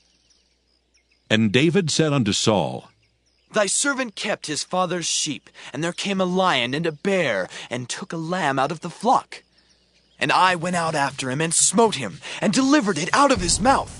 And when he arose against me, I caught him by his beard, and smote him, and slew him. Thy servant slew both the lion and the bear, and this uncircumcised Philistine shall be as one of them, seeing he hath defied the armies of the living God. David said moreover, The Lord that delivered me out of the paw of the lion, and out of the paw of the bear, he will deliver me out of the hand of this Philistine. And Saul said unto David, Go, and the Lord be with thee. And Saul armed David with his armor, and he put an helmet of brass upon his head. Also he armed him with a coat of mail. And David girded his sword upon his armor, and he essayed to go, for he had not proved it. And David said unto Saul, I cannot go with these, for I have not proved them. And David put them off him. And he took his staff in his hand, and chose him 5 smooth stones out of the brook, and put them in a shepherd's bag which he had, even in a scrip. And his sling was in his hand, and he drew near to the Philistine. And the Philistine came on and drew near unto David, and the man that bare the shield went before him. And when the Philistine looked about and saw David, he disdained him, for he was but a youth, and ruddy, and of a fair countenance. And the Philistine said unto David, Am I a dog, that thou comest to me with staves? And the Philistine cursed David by his gods. And the Philistine said to David, Come to me, and I will give thy flesh unto the fowls of the air, and to the beasts of the field. Then said David to the Philistine, Thou comest to me with a sword, and with a spear, and with a shield. But I come to thee in the name of the Lord of hosts, the God of the armies of Israel, whom thou hast defied. This day will the Lord deliver thee into mine hand, and I will smite thee, and take thine head from thee. And I will give the carcasses of the host of the Philistines this day unto the fowls of the air, and to the wild beasts of the earth, that all the earth may know that there is a God in Israel. And all this assembly shall know that the Lord saveth not with sword and spear, for the battle is the Lord's, and he will give you into our hands. And it came to pass, when the Philistine arose and came and drew nigh to meet David, that David hasted and ran toward the army to meet the Philistine. And David put his hand in his bag, and took thence a stone, and slang it, and smote the Philistine in his forehead, that the stone sunk into his forehead, and he fell upon his face to the earth. So David prevailed over the Philistine with a sling and with a stone, and smote the Philistine, and slew him. But there was no sword in the hand of David. Therefore David ran, and stood upon the Philistine, and took his sword, and drew it out of the sheath thereof, and slew him, and cut off his head therewith. And when the Philistines saw their champion was dead, they fled. And the men of Israel and of Judah arose and shouted, and pursued the Philistines, until thou come to the valley, and to the gates of Ekron. And the wounded of the Philistines fell down by the way to Shaaraim, even unto Gath, and unto Ekron. And the children of Israel returned from chasing after the Philistines, and they spoiled their tents. And David took the head of the Philistine, and brought it to Jerusalem, but he put his armor in his tent. And when Saul saw David go forth against the Philistine, he said unto Abner, the captain of the host, Abner, whose son is this youth? And Abner said, As thy soul liveth, O king, I cannot tell. And the king said, Enquire thou whose son the stripling is. And as David returned from the slaughter of the Philistine, Abner took him and brought him before Saul with the head of the Philistine in his hand. And Saul said to him, Whose son art thou, thou young man? And David answered, I am the son of thy servant Jesse, the Bethlehemite. 1 Samuel, chapter 18. And it came to pass, when he had made an end of speaking unto Saul, that the soul of Jonathan was knit with the soul of David, and Jonathan loved him as his own soul. And Saul took him that day, and would let him go no more home to his father's house. Then Jonathan and David made a covenant, because he loved him as his own soul. And Jonathan stripped himself of the robe that was upon him, and gave it to David, and his garments, even to his sword, and to his bow, and to his girdle. And David went out whithersoever Saul sent him, and behaved himself wisely. And Saul set him over the men of war, and he was accepted in the sight of all the people, and also in the sight of Saul's servants. And it came to pass, as they came when David was returned from the slaughter of the Philistine, that the women came out of all cities of Israel, singing and dancing to meet King Saul, with tabrets, with joy, and with instruments of music. And the women answered one another as they played, and said, Saul has killed his thousands, and David his 10,000s. And Saul was very wroth, and the saying displeased him. And he said, They have ascribed unto David 10,000s, and to me they have ascribed but thousands. And what can he have more but the kingdom? And Saul eyed David from that day and forward. And it came to pass on the morrow that the evil spirit from God came upon Saul, and he prophesied in the midst of the house. And David played with his hand as at other times, and there was a javelin in Saul's hand. And Saul cast the javelin, for he said, I will smite David even to the wall with it. And David avoided out of his presence twice. And Saul was afraid of David, because the Lord was with him, and was departed from Saul. Therefore Saul removed him from him, and made him his captain over 1,000, and he went out and came in before the people. And David behaved himself wisely in all his ways, and the Lord was with him. Wherefore, when Saul saw that he behaved himself very wisely, he was afraid of him. But all Israel and Judah loved David, because he went out and came in before them. And Saul said to David, Behold my elder daughter Merab. Her will I give thee to wife. Only be thou valiant for me, and fight the Lord's battles. For Saul said, Let not mine hand be upon him, but let the hand of the Philistines be upon him. And David said unto Saul, Who am I? And what is my life, or my father's family in Israel, that I should be son-in-law to the king? But it came to pass at the time when Merab, Saul's daughter, should have been given to David, that she was given unto Adriel the Maholathite to wife. And Michal, Saul's daughter, loved David, and they told Saul, and the thing pleased him. And Saul said, I will give him her, that she may be a snare to him, and that the hand of the Philistines may be against him. Wherefore Saul said to David, Thou shalt this day be my son-in-law in the one of the twain. And Saul commanded his servants, saying, Commune with David secretly, and say, Behold, the king hath delight in thee, and all his servants love thee. Now therefore be the king's son-in-law. And Saul's servants spake those words in the ears of David. And David said, Seemeth it to you a light thing to be a king's son-in-law, seeing that I am a poor man and lightly esteemed? And the servants of Saul told him, saying, On this manner spake David. And Saul said, Thus shall ye say to David, The king desireth not any dowry, but 100 foreskins of the Philistines, to be avenged of the king's enemies. But Saul thought to make David fall by the hand of the Philistines. And when his servants told David these words, it pleased David well to be the king's son-in-law, and the days were not expired. Wherefore David arose and went, he and his men, and slew of the Philistines 200 men. And David brought their foreskins, and they gave them in full tale to the king, that he might be the king's son-in-law. And Saul gave him Michal his daughter to wife. And Saul saw and knew that the Lord was with David, and that Michal, Saul's daughter, loved him. And Saul was yet the more afraid of David, and Saul became David's enemy continually. Then the princes of the Philistines went forth, and it came to pass, after they went forth, that David behaved himself more wisely than all the servants of Saul, so that his name was much set by. 1 Samuel chapter 19.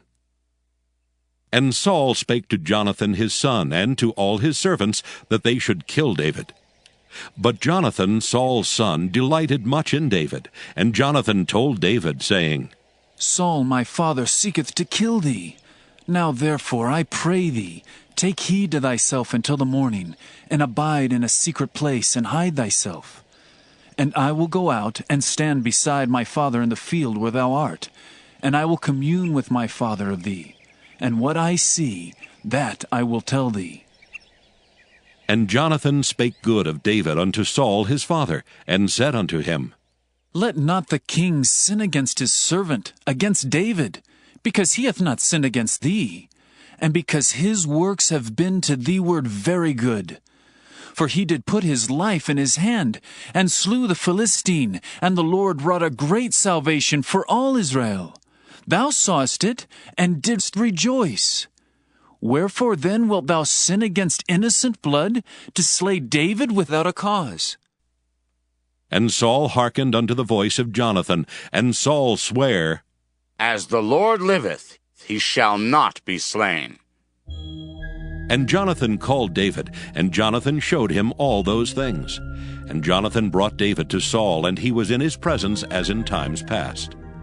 And there was war again, and David went out and fought with the Philistines, and slew them with a great slaughter, and they fled from him.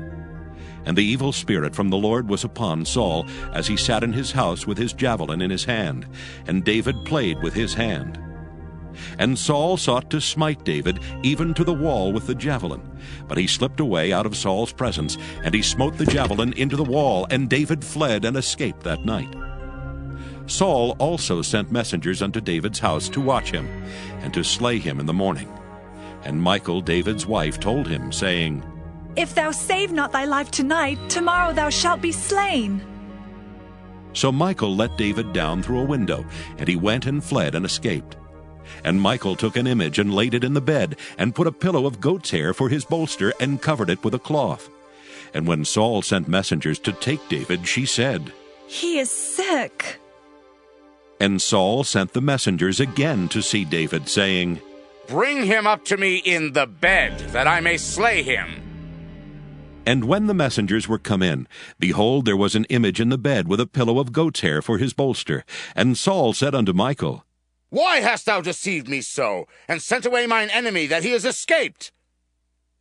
And Michal answered Saul, He said unto me, Let me go. Why should I kill thee?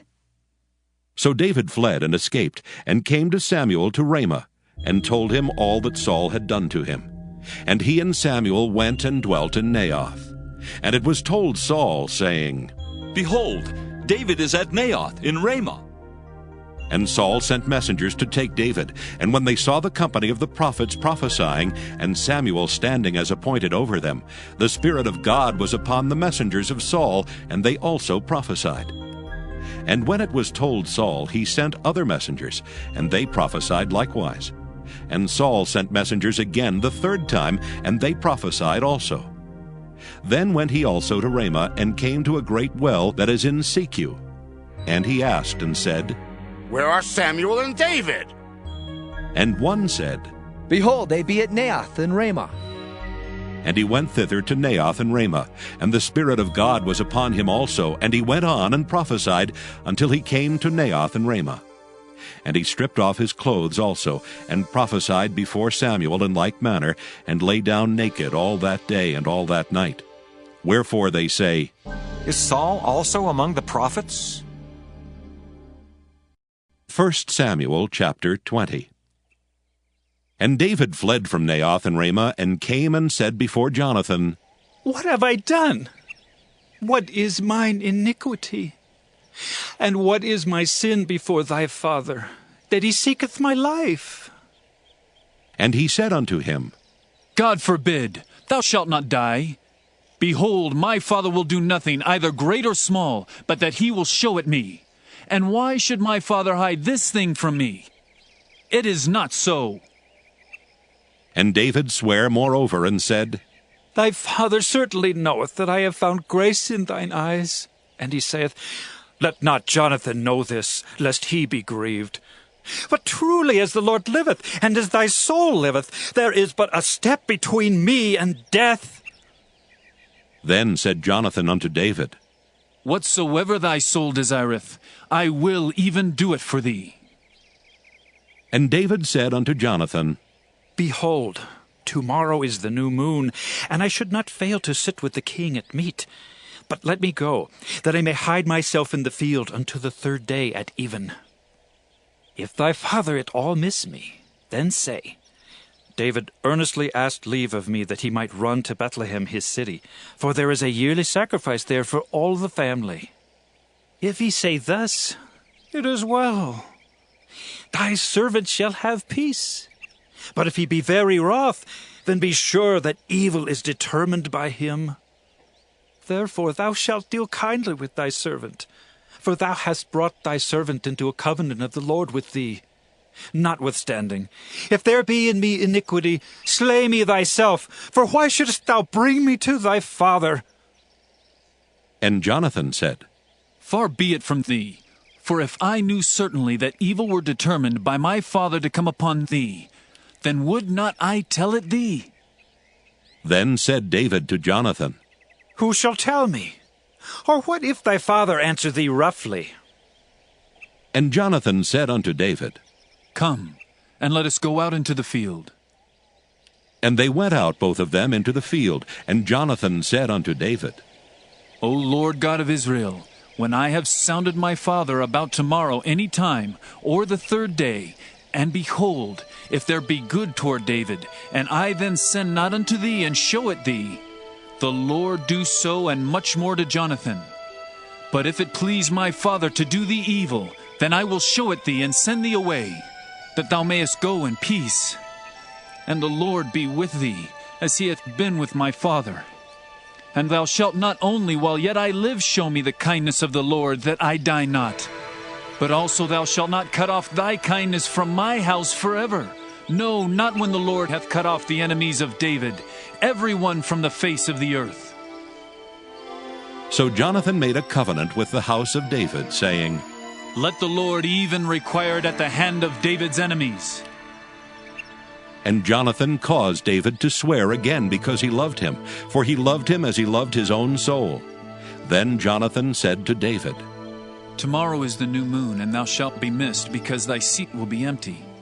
And when thou hast stayed 3 days, then thou shalt go down quickly and come to the place where thou didst hide thyself when the business was in hand, and shalt remain by the stone Ezel.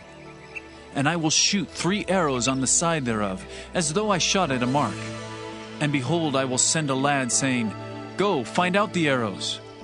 If I expressly say unto the lad, Behold, the arrows are on this side of thee, take them. Then come thou, for there is peace to thee, and no hurt, as the Lord liveth. But if I say thus unto the young man, Behold, the arrows are beyond thee, go thy way, for the Lord hath sent thee away. And as touching the matter which thou and I have spoken of, behold, the Lord be between thee and me forever. So David hid himself in the field. And when the new moon was come, the king sat him down to eat meat. And the king sat upon his seat, as at other times, even upon a seat by the wall.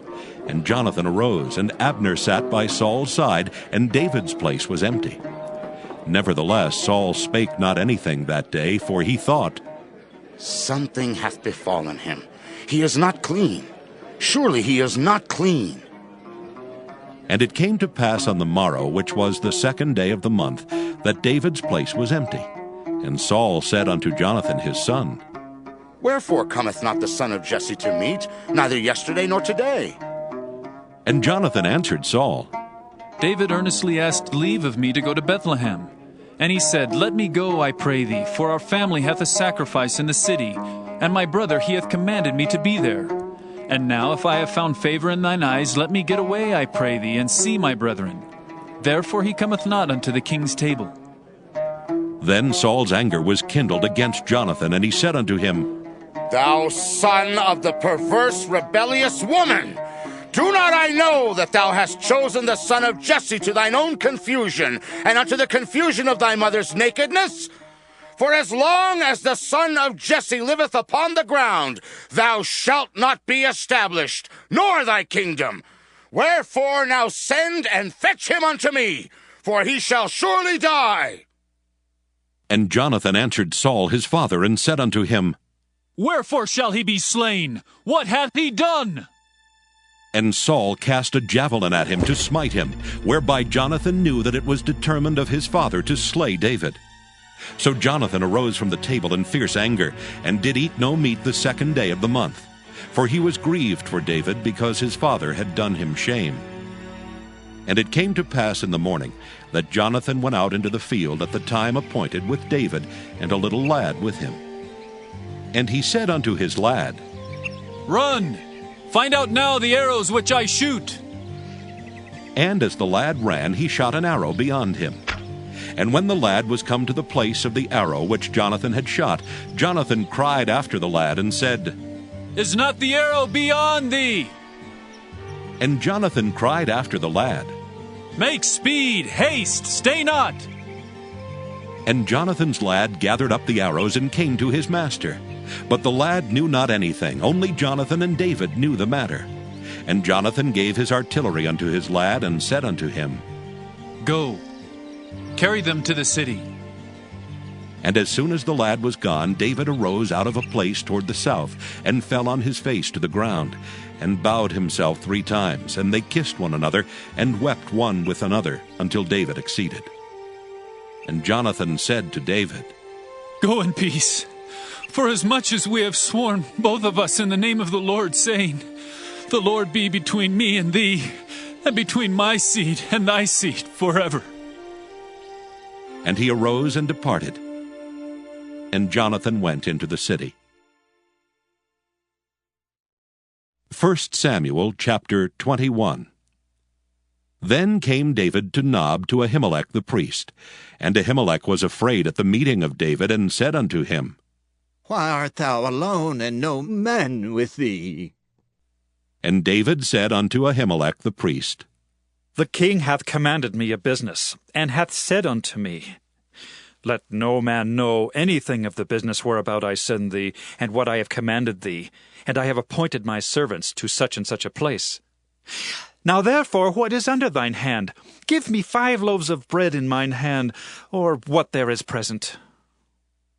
And the priest answered David, and said, There is no common bread under mine hand, but there is hallowed bread, if the young men have kept themselves at least from women.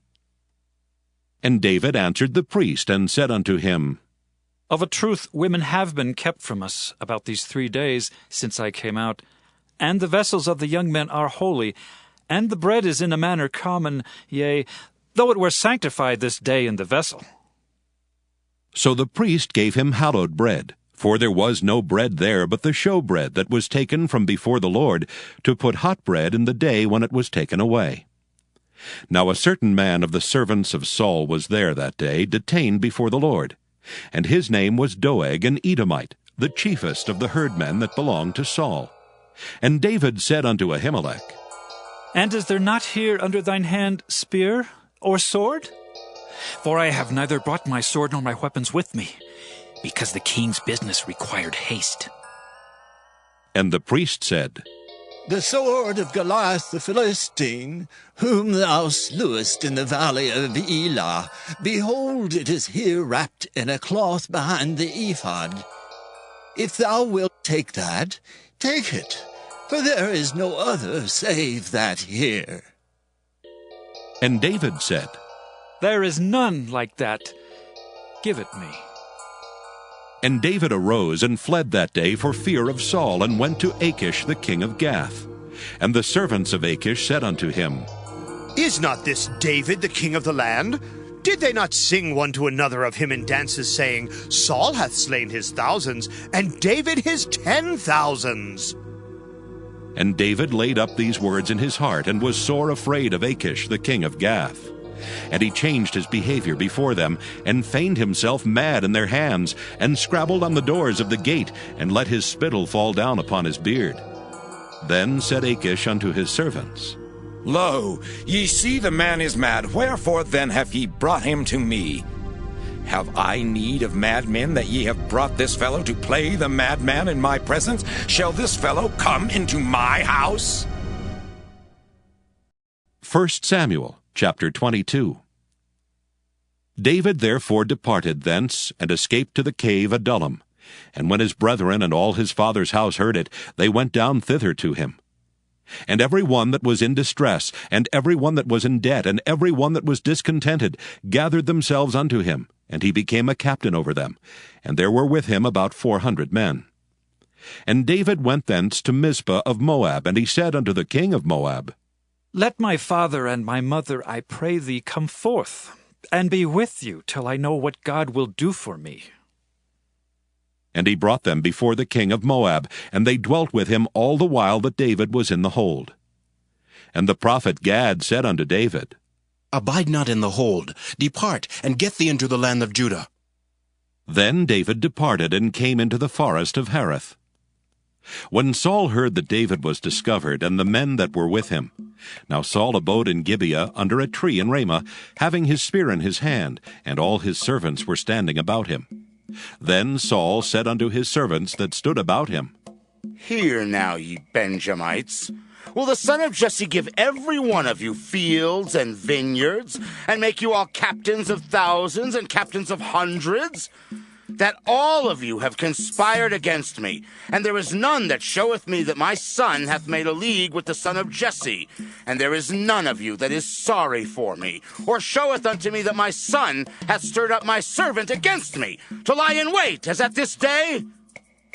Then answered Doeg the Edomite, which was set over the servants of Saul, and said, I saw the son of Jesse coming to Nob, to Ahimelech the son of Ahitub, and he inquired of the Lord for him, and gave him victuals, and gave him the sword of Goliath the Philistine. Then the king sent to call Ahimelech the priest, the son of Ahitub, and all his father's house, the priests that were in Nob, and they came all of them to the king. And Saul said, Hear now, thou son of Ahitub. And he answered, Here I am, my lord.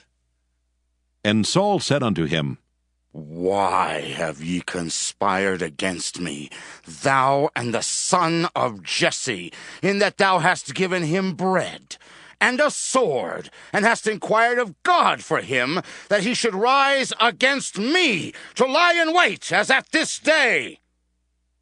Then Ahimelech answered the king, and said, And who is so faithful among all thy servants as David, which is the king's son-in-law, and goeth at thy bidding, and is honorable in thine house? Did I then begin to inquire of God for him? Be it far from me. Let not the king impute anything unto his servant, nor to all the house of my father. For thy servant knew nothing of all this, less or more. And the king said, Thou shalt surely die, Ahimelech, thou and all thy father's house. And the king said unto the footmen that stood about him, Turn and slay the priests of the Lord, because their hand also is with David, and because they knew when he fled, and did not show it to me. But the servants of the king would not put forth their hand to fall upon the priests of the Lord. And the king said to Doeg, Turn thou and fall upon the priests. And Doeg the Edomite turned, and he fell upon the priests, and slew on that day 75 persons that did wear a linen ephod. And Nob, the city of the priests, smote he with the edge of the sword both men and women, children and sucklings, and oxen and asses and sheep, with the edge of the sword. And one of the sons of Ahimelech, the son of Ahitub, named Abiathar, escaped and fled after David. And Abiathar showed David that Saul had slain the Lord's priests. And David said unto Abiathar, I knew it that day, when Doeg the Edomite was there, that he would surely tell Saul, I have occasioned the death of all the persons of thy father's house. Abide thou with me. Fear not, for he that seeketh my life seeketh thy life, but with me thou shalt be in safeguard. 1 Samuel chapter 23. Then they told David, saying, Behold, the Philistines fight against Keilah, and they rob the threshing floors. Therefore David inquired of the Lord, saying, Shall I go and smite these Philistines? And the Lord said unto David, Go, and smite the Philistines, and save Keilah. And David's men said unto him, Behold, we be afraid here in Judah. How much more then if we come to Keilah against the armies of the Philistines? Then David inquired of the Lord yet again, and the Lord answered him and said, Arise, go down to Keilah, for I will deliver the Philistines into thine hand. So David and his men went to Keilah, and fought with the Philistines, and brought away their cattle, and smote them with a great slaughter. So David saved the inhabitants of Keilah. And it came to pass, when Abiathar the son of Ahimelech fled to David to Keilah, that he came down with an ephod in his hand. And it was told Saul that David was come to Keilah, and Saul said, God hath delivered him into mine hand, for he is shut in by entering into a town that hath gates and bars. And Saul called all the people together to war, to go down to Keilah to besiege David and his men. And David knew that Saul secretly practiced mischief against him. And he said to Abiathar the priest, Bring hither the ephod. Then said David, O Lord God of Israel, thy servant hath certainly heard that Saul seeketh to come to Keilah to destroy the city for my sake. Will the men of Keilah deliver me up into his hand? Will Saul come down as thy servant hath heard? O Lord God of Israel, I beseech thee, tell thy servant. And the Lord said, He will come down. Then said David, Will the men of Keilah deliver me and my men into the hand of Saul? And the Lord said, They will deliver thee up. Then David and his men, which were about 600, arose and departed out of Keilah, and went whithersoever they could go. And it was told Saul that David was escaped from Keilah, and he forbare to go forth. And David abode in the wilderness in strongholds, and remained in a mountain in the wilderness of Ziph. And Saul sought him every day, but God delivered him not into his hand. And David saw that Saul was come out to seek his life, and David was in the wilderness of Ziph in a wood. And Jonathan, Saul's son, arose, and went to David into the wood, and strengthened his hand in God. And he said unto him, Fear not, for the hand of Saul my father shall not find thee, and thou shalt be king over Israel, and I shall be next unto thee, and that also Saul my father knoweth. And they two made a covenant before the Lord. And David abode in the wood, and Jonathan went to his house. Then came up the Ziphites to Saul to Gibeah, saying, Doth not David hide himself with us in strongholds in the wood, in the hill of Hakeilah, which is on the south of Jeshimon? Now therefore, O king, come down according to all the desire of thy soul to come down, and our part shall be to deliver him into the king's hand. And Saul said, Blessed be ye of the Lord, for ye have compassion on me. Go, I pray you, prepare yet, and know and see his place where his haunt is, and who hath seen him there, for it is told me that he dealeth very subtly. See therefore, and take knowledge of all the lurking places where he hideth himself, and come ye again to me with the certainty, and I will go with you. And it shall come to pass, if he be in the land, that I will search him out throughout all the thousands of Judah. And they arose and went to Ziph before Saul. But David and his men were in the wilderness of Maon, in the plain on the south of Jeshimon. Saul also and his men went to seek him, and they told David. Wherefore he came down into a rock, and abode in the wilderness of Maon. And when Saul heard that, he pursued after David in the wilderness of Maon. And Saul went on this side of the mountain, and David and his men on that side of the mountain. And David made haste to get away for fear of Saul. For Saul and his men compassed David and his men round about to take them. But there came a messenger unto Saul, saying, Haste thee and come, for the Philistines have invaded the land. Wherefore Saul returned from pursuing after David, and went against the Philistines. Therefore they called that place Selah Hamalekoth. And David went up from thence, and dwelt in strongholds at En-gedi. 1 Samuel chapter 24. And it came to pass, when Saul was returned from following the Philistines, that it was told him, saying, Behold, David is in the wilderness of En-gedi. Then Saul took 3,000 chosen men out of all Israel, and went to seek David and his men upon the rocks of the wild goats. And he came to the sheepcotes by the way, where was a cave. And Saul went in to cover his feet, and David and his men remained in the sides of the cave.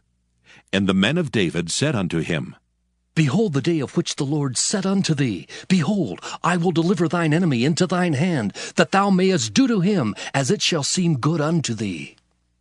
Then David arose and cut off the skirt of Saul's robe privily. And it came to pass afterward that David's heart smote him because he had cut off Saul's skirt. And he said unto his men, The Lord forbid that I should do this thing unto my master, the Lord's anointed, to stretch forth mine hand against him, seeing he is the anointed of the Lord. So David stayed his servants with these words, and suffered them not to rise against Saul. But Saul rose up out of the cave and went on his way. David also arose afterward, and went out of the cave, and cried after Saul, saying, My Lord, the King! And when Saul looked behind him, David stooped with his face to the earth, and bowed himself. And David said to Saul, Wherefore hearest thou men's words, saying, Behold, David seeketh thy hurt? Behold, this day thine eyes have seen how that the Lord hath delivered thee today into mine hand in the cave. And some bade me kill thee, but mine eyes spared thee. And I said, I will not put forth mine hand against my Lord, for he is the Lord's anointed. Moreover, my father, see the skirt of thy robe in my hand, for in that I cut off the skirt of thy robe, and killed thee not. Know thou, and see that there is neither evil nor transgression in mine hand, and I have not sinned against thee, yet thou huntest my soul to take it. The Lord judge between me and thee, and the Lord avenge me of thee. But mine hand shall not be upon thee. As saith the proverb of the ancients, Wickedness proceedeth from the wicked, but mine hand shall not be upon thee. After whom is the king of Israel come out? After whom dost thou pursue? After a dead dog? After a flea? The Lord therefore be judge, and judge between me and thee, and see, and plead my cause, and deliver me out of thine hand. And it came to pass, when David had made an end of speaking these words unto Saul, that Saul said, Is this thy voice, my son David? And Saul lifted up his voice and wept.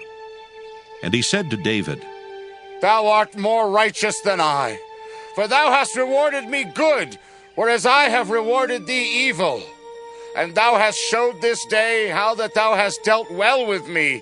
Forasmuch as when the Lord had delivered me into thine hand, thou killedst me not.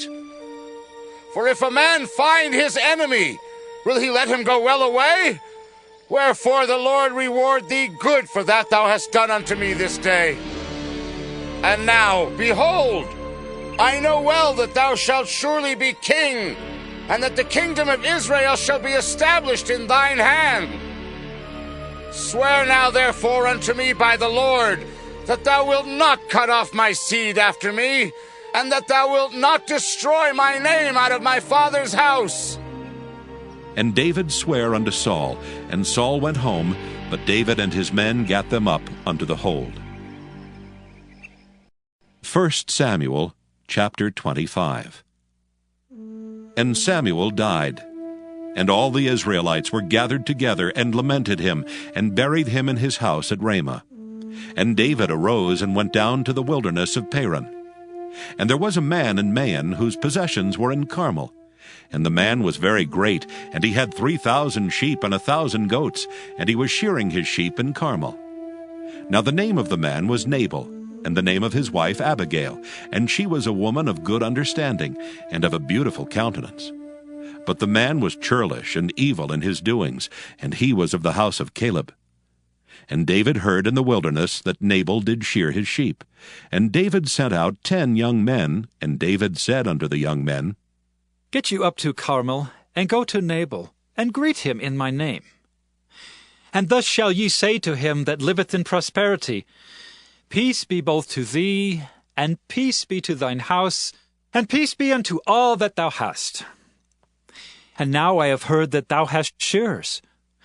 Now thy shepherds which were with us, we hurt them not, neither was there aught missing unto them, all the while they were in Carmel. Ask thy young men, and they will show thee. Wherefore let the young men find favor in thine eyes, for we come in a good day. Give, I pray thee, whatsoever cometh to thine hand unto thy servants, and to thy son David. And when David's young men came, they spake to Nabal according to all those words in the name of David, and ceased. And Nabal answered David's servants, and said, Who is David, and who is the son of Jesse? There be many servants nowadays that break away every man from his master. Shall I then take my bread, and my water, and my flesh, that I have killed for my shearers, and give it unto men whom I know not whence they be? So David's young men turned their way, and went again, and came and told him all those sayings. And David said unto his men, Gird ye on every man his sword. And they girded on every man his sword, and David also girded on his sword. And there went up after David about 400 men, and 200 abode by the stuff. But one of the young men told Abigail, Nabal's wife, saying, Behold, David sent messengers out of the wilderness to salute our master, and he railed on them. But the men were very good unto us, and we were not hurt, neither missed we anything, as long as we were conversant with them when we were in the fields. They were a wall unto us both by night and day, all the while we were with them, keeping the sheep. Now therefore know and consider what thou wilt do, for evil is determined against our master, and against all his household, for he is such a son of Belial that a man cannot speak to him. Then Abigail made haste, and took 200 loaves, and 2 bottles of wine, and 5 sheep ready dressed, and 5 measures of parched corn, and 100 clusters of raisins, and 200 cakes of figs, and laid them on asses. And she said unto her servants, Go on before me. Behold, I come after you. But she told not her husband Nabal. And when it was so, as she rode on the ass, that she came down by the covert of the hill, and behold, David and his men came down against her, and she met them. Now David had said, Surely in vain have I kept all that this fellow hath in the wilderness, so that nothing was missed of all that pertained unto him. And he hath requited me evil for good. So, and more also do God unto the enemies of David, if I leave all that pertain to him by the morning light any that pisseth against the wall. And when Abigail saw David, she hasted and lighted off the ass, and fell before David on her face, and bowed herself to the ground, and fell at his feet, and said, Upon me, my lord, upon me let this iniquity be, and let thine handmaid, I pray thee, speak in thine audience, and hear the words of thine handmaid. Let not, my lord, I pray thee, regard this man of Belial, even Nabal. For as his name is, so is he. Nabal is his name, and folly is with him. But I, thine handmaid, saw not the young men of my lord, whom thou didst send. Now therefore, my lord, as the Lord liveth, and as thy soul liveth, seeing the Lord hath withholden thee from coming to shed blood, and from avenging thyself with thine own hand, now let thine enemies, and they that seek evil to my lord, be as Nabal. And now this blessing which thine handmaid hath brought unto my lord, let it even be given unto the young men that follow my lord. I pray thee, forgive the trespass of thine handmaid, for the Lord will certainly make my lord a sure house, because my lord fighteth the battles of the Lord, and evil hath not been found in thee all thy days. Yet a man is risen to pursue thee, and to seek thy soul. But the soul of my Lord shall be bound in the bundle of life with the Lord thy God, and the souls of thine enemies. Them shall he sling out, as out of the middle of a sling. And it shall come to pass, when the Lord shall have done to my Lord according to all the good that he hath spoken concerning thee, and shall have appointed thee ruler over Israel, that this shall be no grief unto thee, nor offense of heart unto my Lord, either that thou hast shed blood causeless, or that my Lord hath avenged himself. But when the Lord shall have dealt well with my Lord, then remember thine handmaid. And David said to Abigail, Blessed be the Lord God of Israel, which sent thee this day to meet me.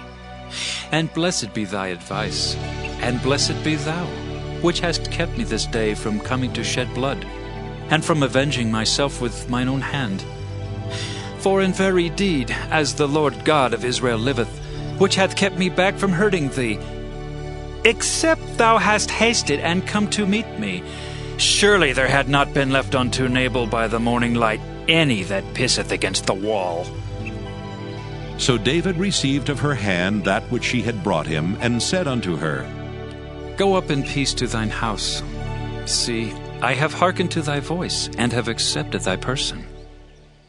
And Abigail came to Nabal, and behold, he held a feast in his house, like the feast of a king. And Nabal's heart was merry within him, for he was very drunken. Wherefore she told him nothing less or more until the morning light. But it came to pass in the morning, when the wine was gone out of Nabal, and his wife had told him these things, that his heart died within him, and he became as a stone. And it came to pass about 10 days after, that the Lord smote Nabal, that he died.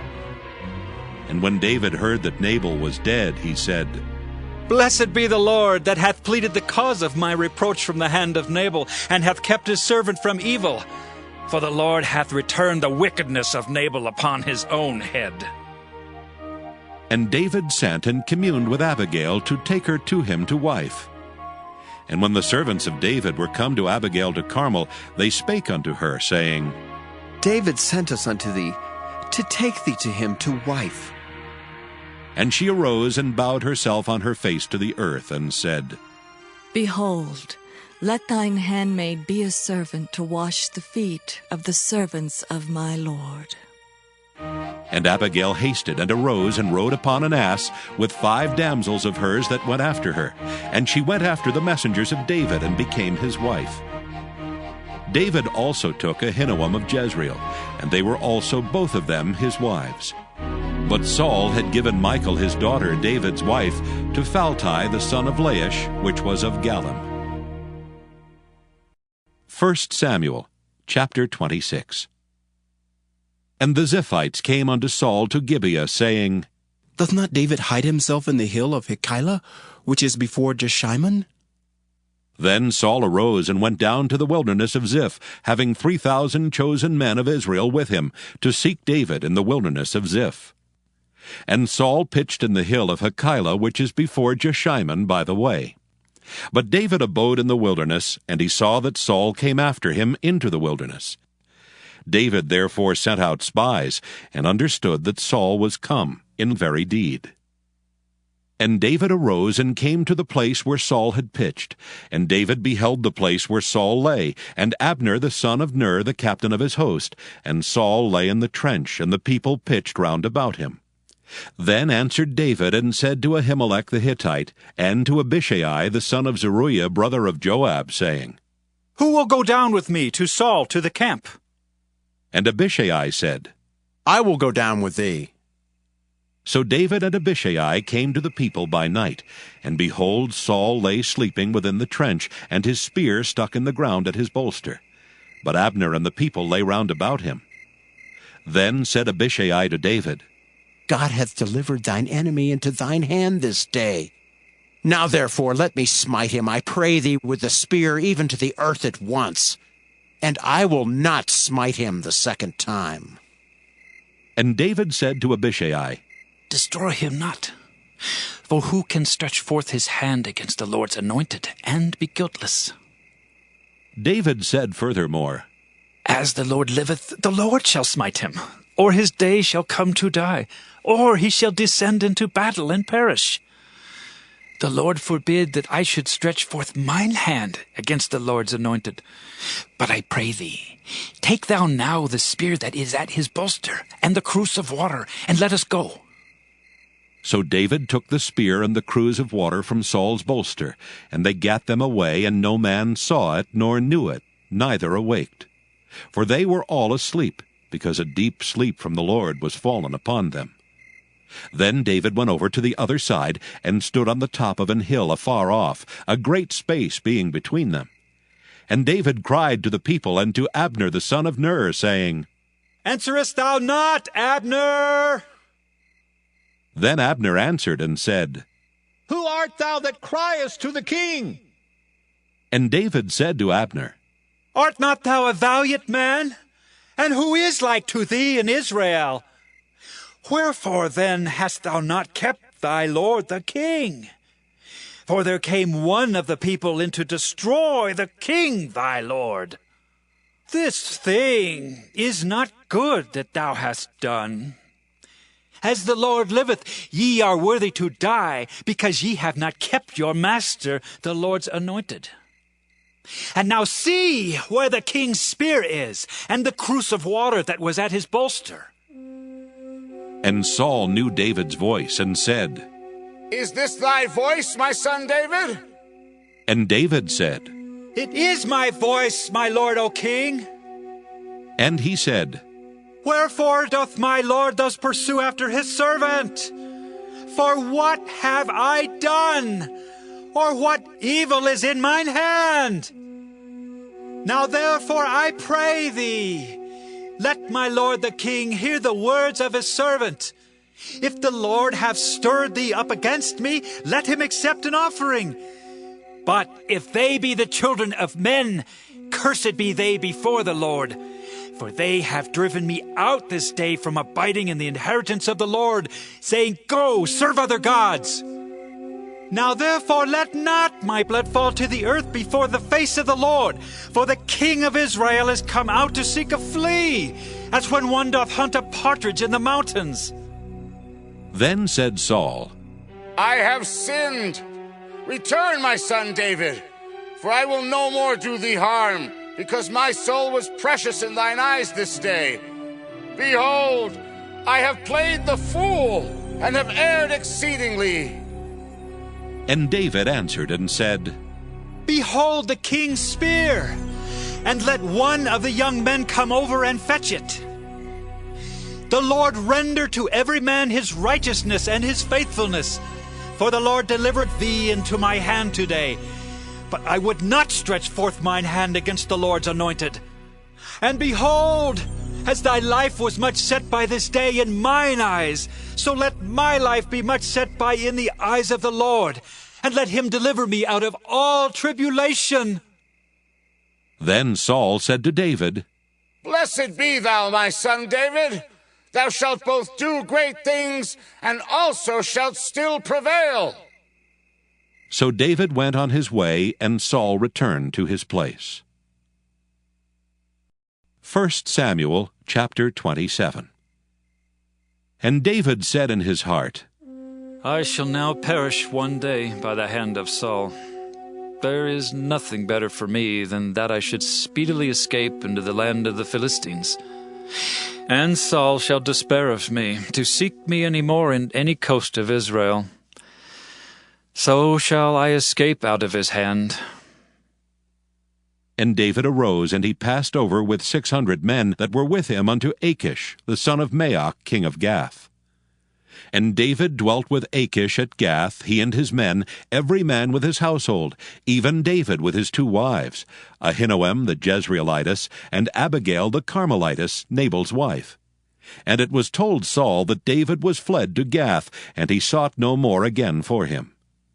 And David said unto Achish, If I have now found grace in thine eyes, let them give me a place in some town in the country, that I may dwell there. For why should thy servant dwell in the royal city with thee? Then Achish gave him Ziklag that day. Wherefore Ziklag pertaineth unto the kings of Judah unto this day. And the time that David dwelt in the country of the Philistines was a full year and 4 months. And David and his men went up and invaded the Geshurites and the Gezrites and the Amalekites, for those nations were of old the inhabitants of the land, as thou goest to Shur, even unto the land of Egypt. And David smote the land, and left neither man nor woman alive, and took away the sheep and the oxen and the asses and the camels and the apparel, and returned and came to Achish. And Achish said, Whither have ye made a road today? And David said, Against the south of Judah, and against the south of the Jerahmeelites, and against the south of the Kenites. And David saved neither man nor woman alive to bring tidings to Gath, saying, Lest they should tell on us, saying, So did David, and so will be his manner all the while he dwelleth in the country of the Philistines. And Achish believed David, saying, He hath made his people Israel utterly to abhor him, and therefore he shall be my servant forever. 1 Samuel chapter 28. And it came to pass in those days that the Philistines gathered their armies together for warfare, to fight with Israel. And Achish said unto David, Know thou assuredly that thou shalt go out with me to battle, thou and thy men. And David said to Achish, Surely thou shalt know what thy servant can do. And Achish said to David, Therefore will I make thee keeper of mine head forever. Now Samuel was dead, and all Israel had lamented him, and buried him in Ramah, even in his own city. And Saul had put away those that had familiar spirits, and the wizards out of the land. And the Philistines gathered themselves together, and came and pitched in Shunem. And Saul gathered all Israel together, and they pitched in Gilboa. And when Saul saw the host of the Philistines, he was afraid, and his heart greatly trembled. And when Saul inquired of the Lord answered him not, neither by dreams, nor by Urim, nor by prophets. Then said Saul unto his servants, Seek me a woman that hath a familiar spirit, that I may go to her and inquire of her. And his servants said to him, Behold, there is a woman that hath a familiar spirit at Endor. And Saul disguised himself, and put on other raiment. And he went, and 2 men with him, and they came to the woman by night. And he said, I pray thee, divine unto me by the familiar spirit, and bring me him up whom I shall name unto thee. And the woman said unto him, Behold, thou knowest what Saul hath done, how he hath cut off those that have familiar spirits, and the wizards out of the land. Wherefore then layest thou a snare for my life to cause me to die? And Saul sware to her by the Lord, saying, As the Lord liveth, there shall no punishment happen to thee for this thing. Then said the woman, Whom shall I bring up unto thee? And he said, Bring me up Samuel. And when the woman saw Samuel, she cried with a loud voice. And the woman spake to Saul, saying, Why hast thou deceived me? For thou art Saul. And the king said unto her, Be not afraid, for what sawest thou? And the woman said unto Saul, I saw gods ascending out of the earth. And he said unto her, What form is he of? And she said, An old man cometh up, and he is covered with a mantle. And Saul perceived that it was Samuel, and he stooped with his face to the ground and bowed himself. And Samuel said to Saul, Why hast thou disquieted me to bring me up? And Saul answered, I am sore distressed, for the Philistines make war against me, and God is departed from me, and answereth me no more, neither by prophets nor by dreams. Therefore I have called thee, that thou mayest make known unto me what I shall do. Then said Samuel, Wherefore then dost thou ask of me, seeing the Lord is departed from thee, and is become thine enemy? and the Lord hath done to him as he spake by me. For the Lord hath rent the kingdom out of thine hand, and given it to thy neighbor, even to David. Because thou obeyedst not the voice of the Lord, nor executedst his fierce wrath upon Amalek, therefore hath the Lord done this thing unto thee this day. Moreover, the Lord will also deliver Israel with thee into the hand of the Philistines, and tomorrow shalt thou and thy sons be with me. The Lord also shall deliver the host of Israel into the hand of the Philistines. Then Saul fell straightway all along on the earth, and was sore afraid because of the words of Samuel. And there was no strength in him, for he had eaten no bread all the day, nor all the night. And the woman came unto Saul, and saw that he was sore troubled, and said unto him, Behold, thine handmaid hath obeyed thy voice, and I have put my life in my hand, and have hearkened unto thy words which thou spakest unto me. Now therefore, I pray thee, hearken thou also unto the voice of thine handmaid, and let me set a morsel of bread before thee, and eat, that thou mayest have strength when thou goest on thy way. But he refused, and said, I will not eat. But his servants together with the woman compelled him, and he hearkened unto their voice. So he arose from the earth, and sat upon the bed. And the woman had a fat calf in the house, and she hasted and killed it, and took flour and kneaded it, and did bake unleavened bread thereof. And she brought it before Saul and before his servants, and they did eat. Then they rose up and went away that night. 1 Samuel chapter 29. Now the Philistines gathered together all their armies to Aphek, and the Israelites pitched by a fountain which is in Jezreel. And the lords of the Philistines passed on by hundreds and by thousands, but David and his men passed on in the rearward with Achish. Then said the princes of the Philistines, What do these Hebrews here? And Achish said unto the princes of the Philistines, Is not this David the servant of Saul, the king of Israel, which hath been with me these days or these years? And I have found no fault in him since he fell unto me, unto this day. And the princes of the Philistines were wroth with him. And the princes of the Philistines said unto him, Make this fellow return, that he may go again to his place which thou hast appointed him, and let him not go down with us to battle, lest in the battle he be an adversary to us. For wherewith should he reconcile himself unto his master? Should it not be with the heads of these men? Is not this David, of whom they sang one to another in dances, saying, Saul slew his thousands, and David his 10,000s? Then Achish called David, and said unto him, Surely as the Lord liveth, thou hast been upright, and thy going out and thy coming in with me in the host is good in my sight. For I have not found evil in thee since the day of thy coming unto me unto this day. Nevertheless, the Lord's favor thee not. Wherefore now return, and go in peace, that thou displease not the lords of the Philistines. And David said unto Achish, But what have I done? And what hast thou found in thy servant, so long as I have been with thee unto this day, that I may not go fight against the enemies of my lord the king? And Achish answered and said to David, I know that thou art good in my sight, as an angel of God. Notwithstanding, the princes of the Philistines have said, He shall not go up with us to the battle. Wherefore now rise up early in the morning with thy master's servants that are come with thee, and as soon as ye be up early in the morning and have light, depart. So David and his men rose up early to depart in the morning, to return into the land of the Philistines. And the Philistines went up to Jezreel.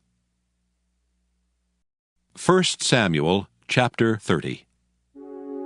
And it came to pass, when David and his men were come to Ziklag on the third day, that the Amalekites had invaded the south, and Ziklag, and smitten Ziklag, and burned it with fire, and had taken the women captives that were therein. They slew not any, either great or small, but carried them away and went on their way. So David and his men came to the city, and behold, it was burned with fire, and their wives and their sons and their daughters were taken captives. Then David and the people that were with him lifted up their voice and wept, until they had no more power to weep. And David's 2 wives were taken captives, Ahinoam the Jezreelitess, and Abigail the wife of Nabal the Carmelite. And David was greatly distressed, for the people spake of stoning him, because the soul of all the people was grieved, every man for his sons and for his daughters. But David encouraged himself in the Lord his God. And David said to Abiathar the priest, Ahimelech's son, I pray thee, bring me hither the ephod. And Abiathar brought thither the ephod to David. And David inquired at the Lord, saying, Shall I pursue after this troop? Shall I overtake them? And he answered him, Pursue, for thou shalt surely overtake them, and without fail recover all. So David went, he and the 600 men that were with him, and came to the brook Besor, where those that were left behind stayed. But David pursued, he and 400 men, for 200 abode behind, which were so faint that they could not go over the brook Besor. And they found an Egyptian in the field, and brought him to David, and gave him bread, and he did eat. And they made him drink water. And they gave him a piece of a cake of figs, and 2 clusters of raisins.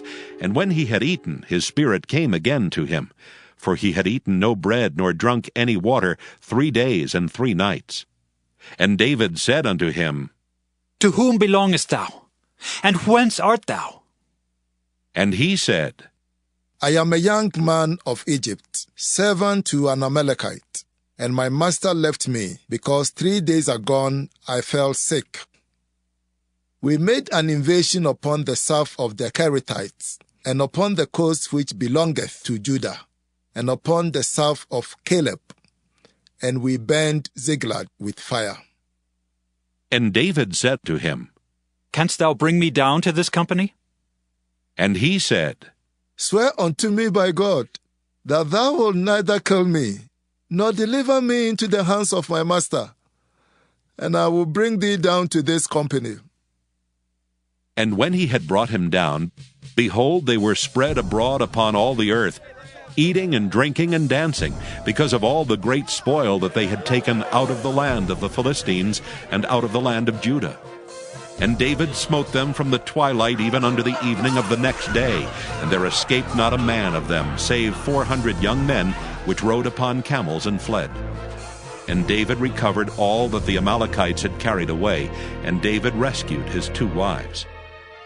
And there was nothing lacking to them, neither small nor great, neither sons nor daughters, neither spoil, nor anything that they had taken to them. David recovered all. And David took all the flocks and the herds which they drave before those other cattle, and said, This is David's spoil. And David came to the 200 men which were so faint that they could not follow David, whom they had made also to abide at the brook Besor. And they went forth to meet David, and to meet the people that were with him. And when David came near to the people, he saluted them. Then answered all the wicked men and men of Belial of those that went with David, and said, Because they went not with us, we will not give them aught of the spoil that we have recovered, save to every man his wife and his children, that they may lead them away and depart. Then David said, Ye shall not do so, my brethren, with that which the Lord hath given us. Who hath preserved us, and delivered the company that came against us into our hand? For who will hearken unto you in this matter? But as his part is that goeth down to the battle, so shall his part be that tarrieth by the stuff. They shall part alike. And it was so from that day forward, that he made it a statute and an ordinance for Israel unto this day. And when David came to Ziklag, he sent of the spoil unto the elders of Judah, even to his friends, saying, Behold, a present for you, of the spoil of the enemies of the Lord. To them which were in Bethel, and to them which were in South Ramoth, and to them which were in Jattir, and to them which were in Aroer, and to them which were in Siphmoth, and to them which were in Eshtemoa, and to them which were in Rachel, and to them which were in the cities of the Jerahmeelites, and to them which were in the cities of the Kenites, and to them which were in Hormah, and to them which were in Korashan, and to them which were in Athak, and to them which were in Hebron, and to all the places where David himself and his men were wont to haunt. 1 Samuel chapter 31. Now the Philistines fought against Israel. And the men of Israel fled from before the Philistines, and fell down slain in Mount Gilboa. And the Philistines followed hard upon Saul and upon his sons. And the Philistines slew Jonathan, and Abinadab, and Melchishua, Saul's sons. And the battle went sore against Saul, and the archers hit him, and he was sore wounded of the archers. Then said Saul unto his armor-bearer, Draw thy sword, and thrust me through therewith, lest these uncircumcised come and thrust me through, and abuse me. But his armor-bearer would not, for he was sore afraid. Therefore Saul took a sword, and fell upon it. And when his armor-bearer saw that Saul was dead, he fell likewise upon his sword, and died with him. So Saul died, and his 3 sons, and his armor-bearer, and all his men that same day together. And when the men of Israel that were on the other side of the valley, and they that were on the other side of Jordan, saw that the men of Israel fled, and that Saul and his sons were dead, they forsook the cities and fled, and the Philistines came and dwelt in them. And it came to pass on the morrow, when the Philistines came to strip the slain, that they found Saul and his 3 sons fallen in Mount Gilboa. And they cut off his head, and stripped off his armor, and sent into the land of the Philistines round about, to publish it in the house of their idols and among the people. And they put his armor in the house of Ashtaroth, and they fastened his body to the wall of Bethshan. And when the inhabitants of Jabesh-Gilead heard of that which the Philistines had done to Saul, all the valiant men arose, and went all night, and took the body of Saul and the bodies of his sons from the wall of Bethshan, and came to Jabesh, and burnt them there. And they took their bones, and buried them under a tree at Jabesh, and fasted 7 days.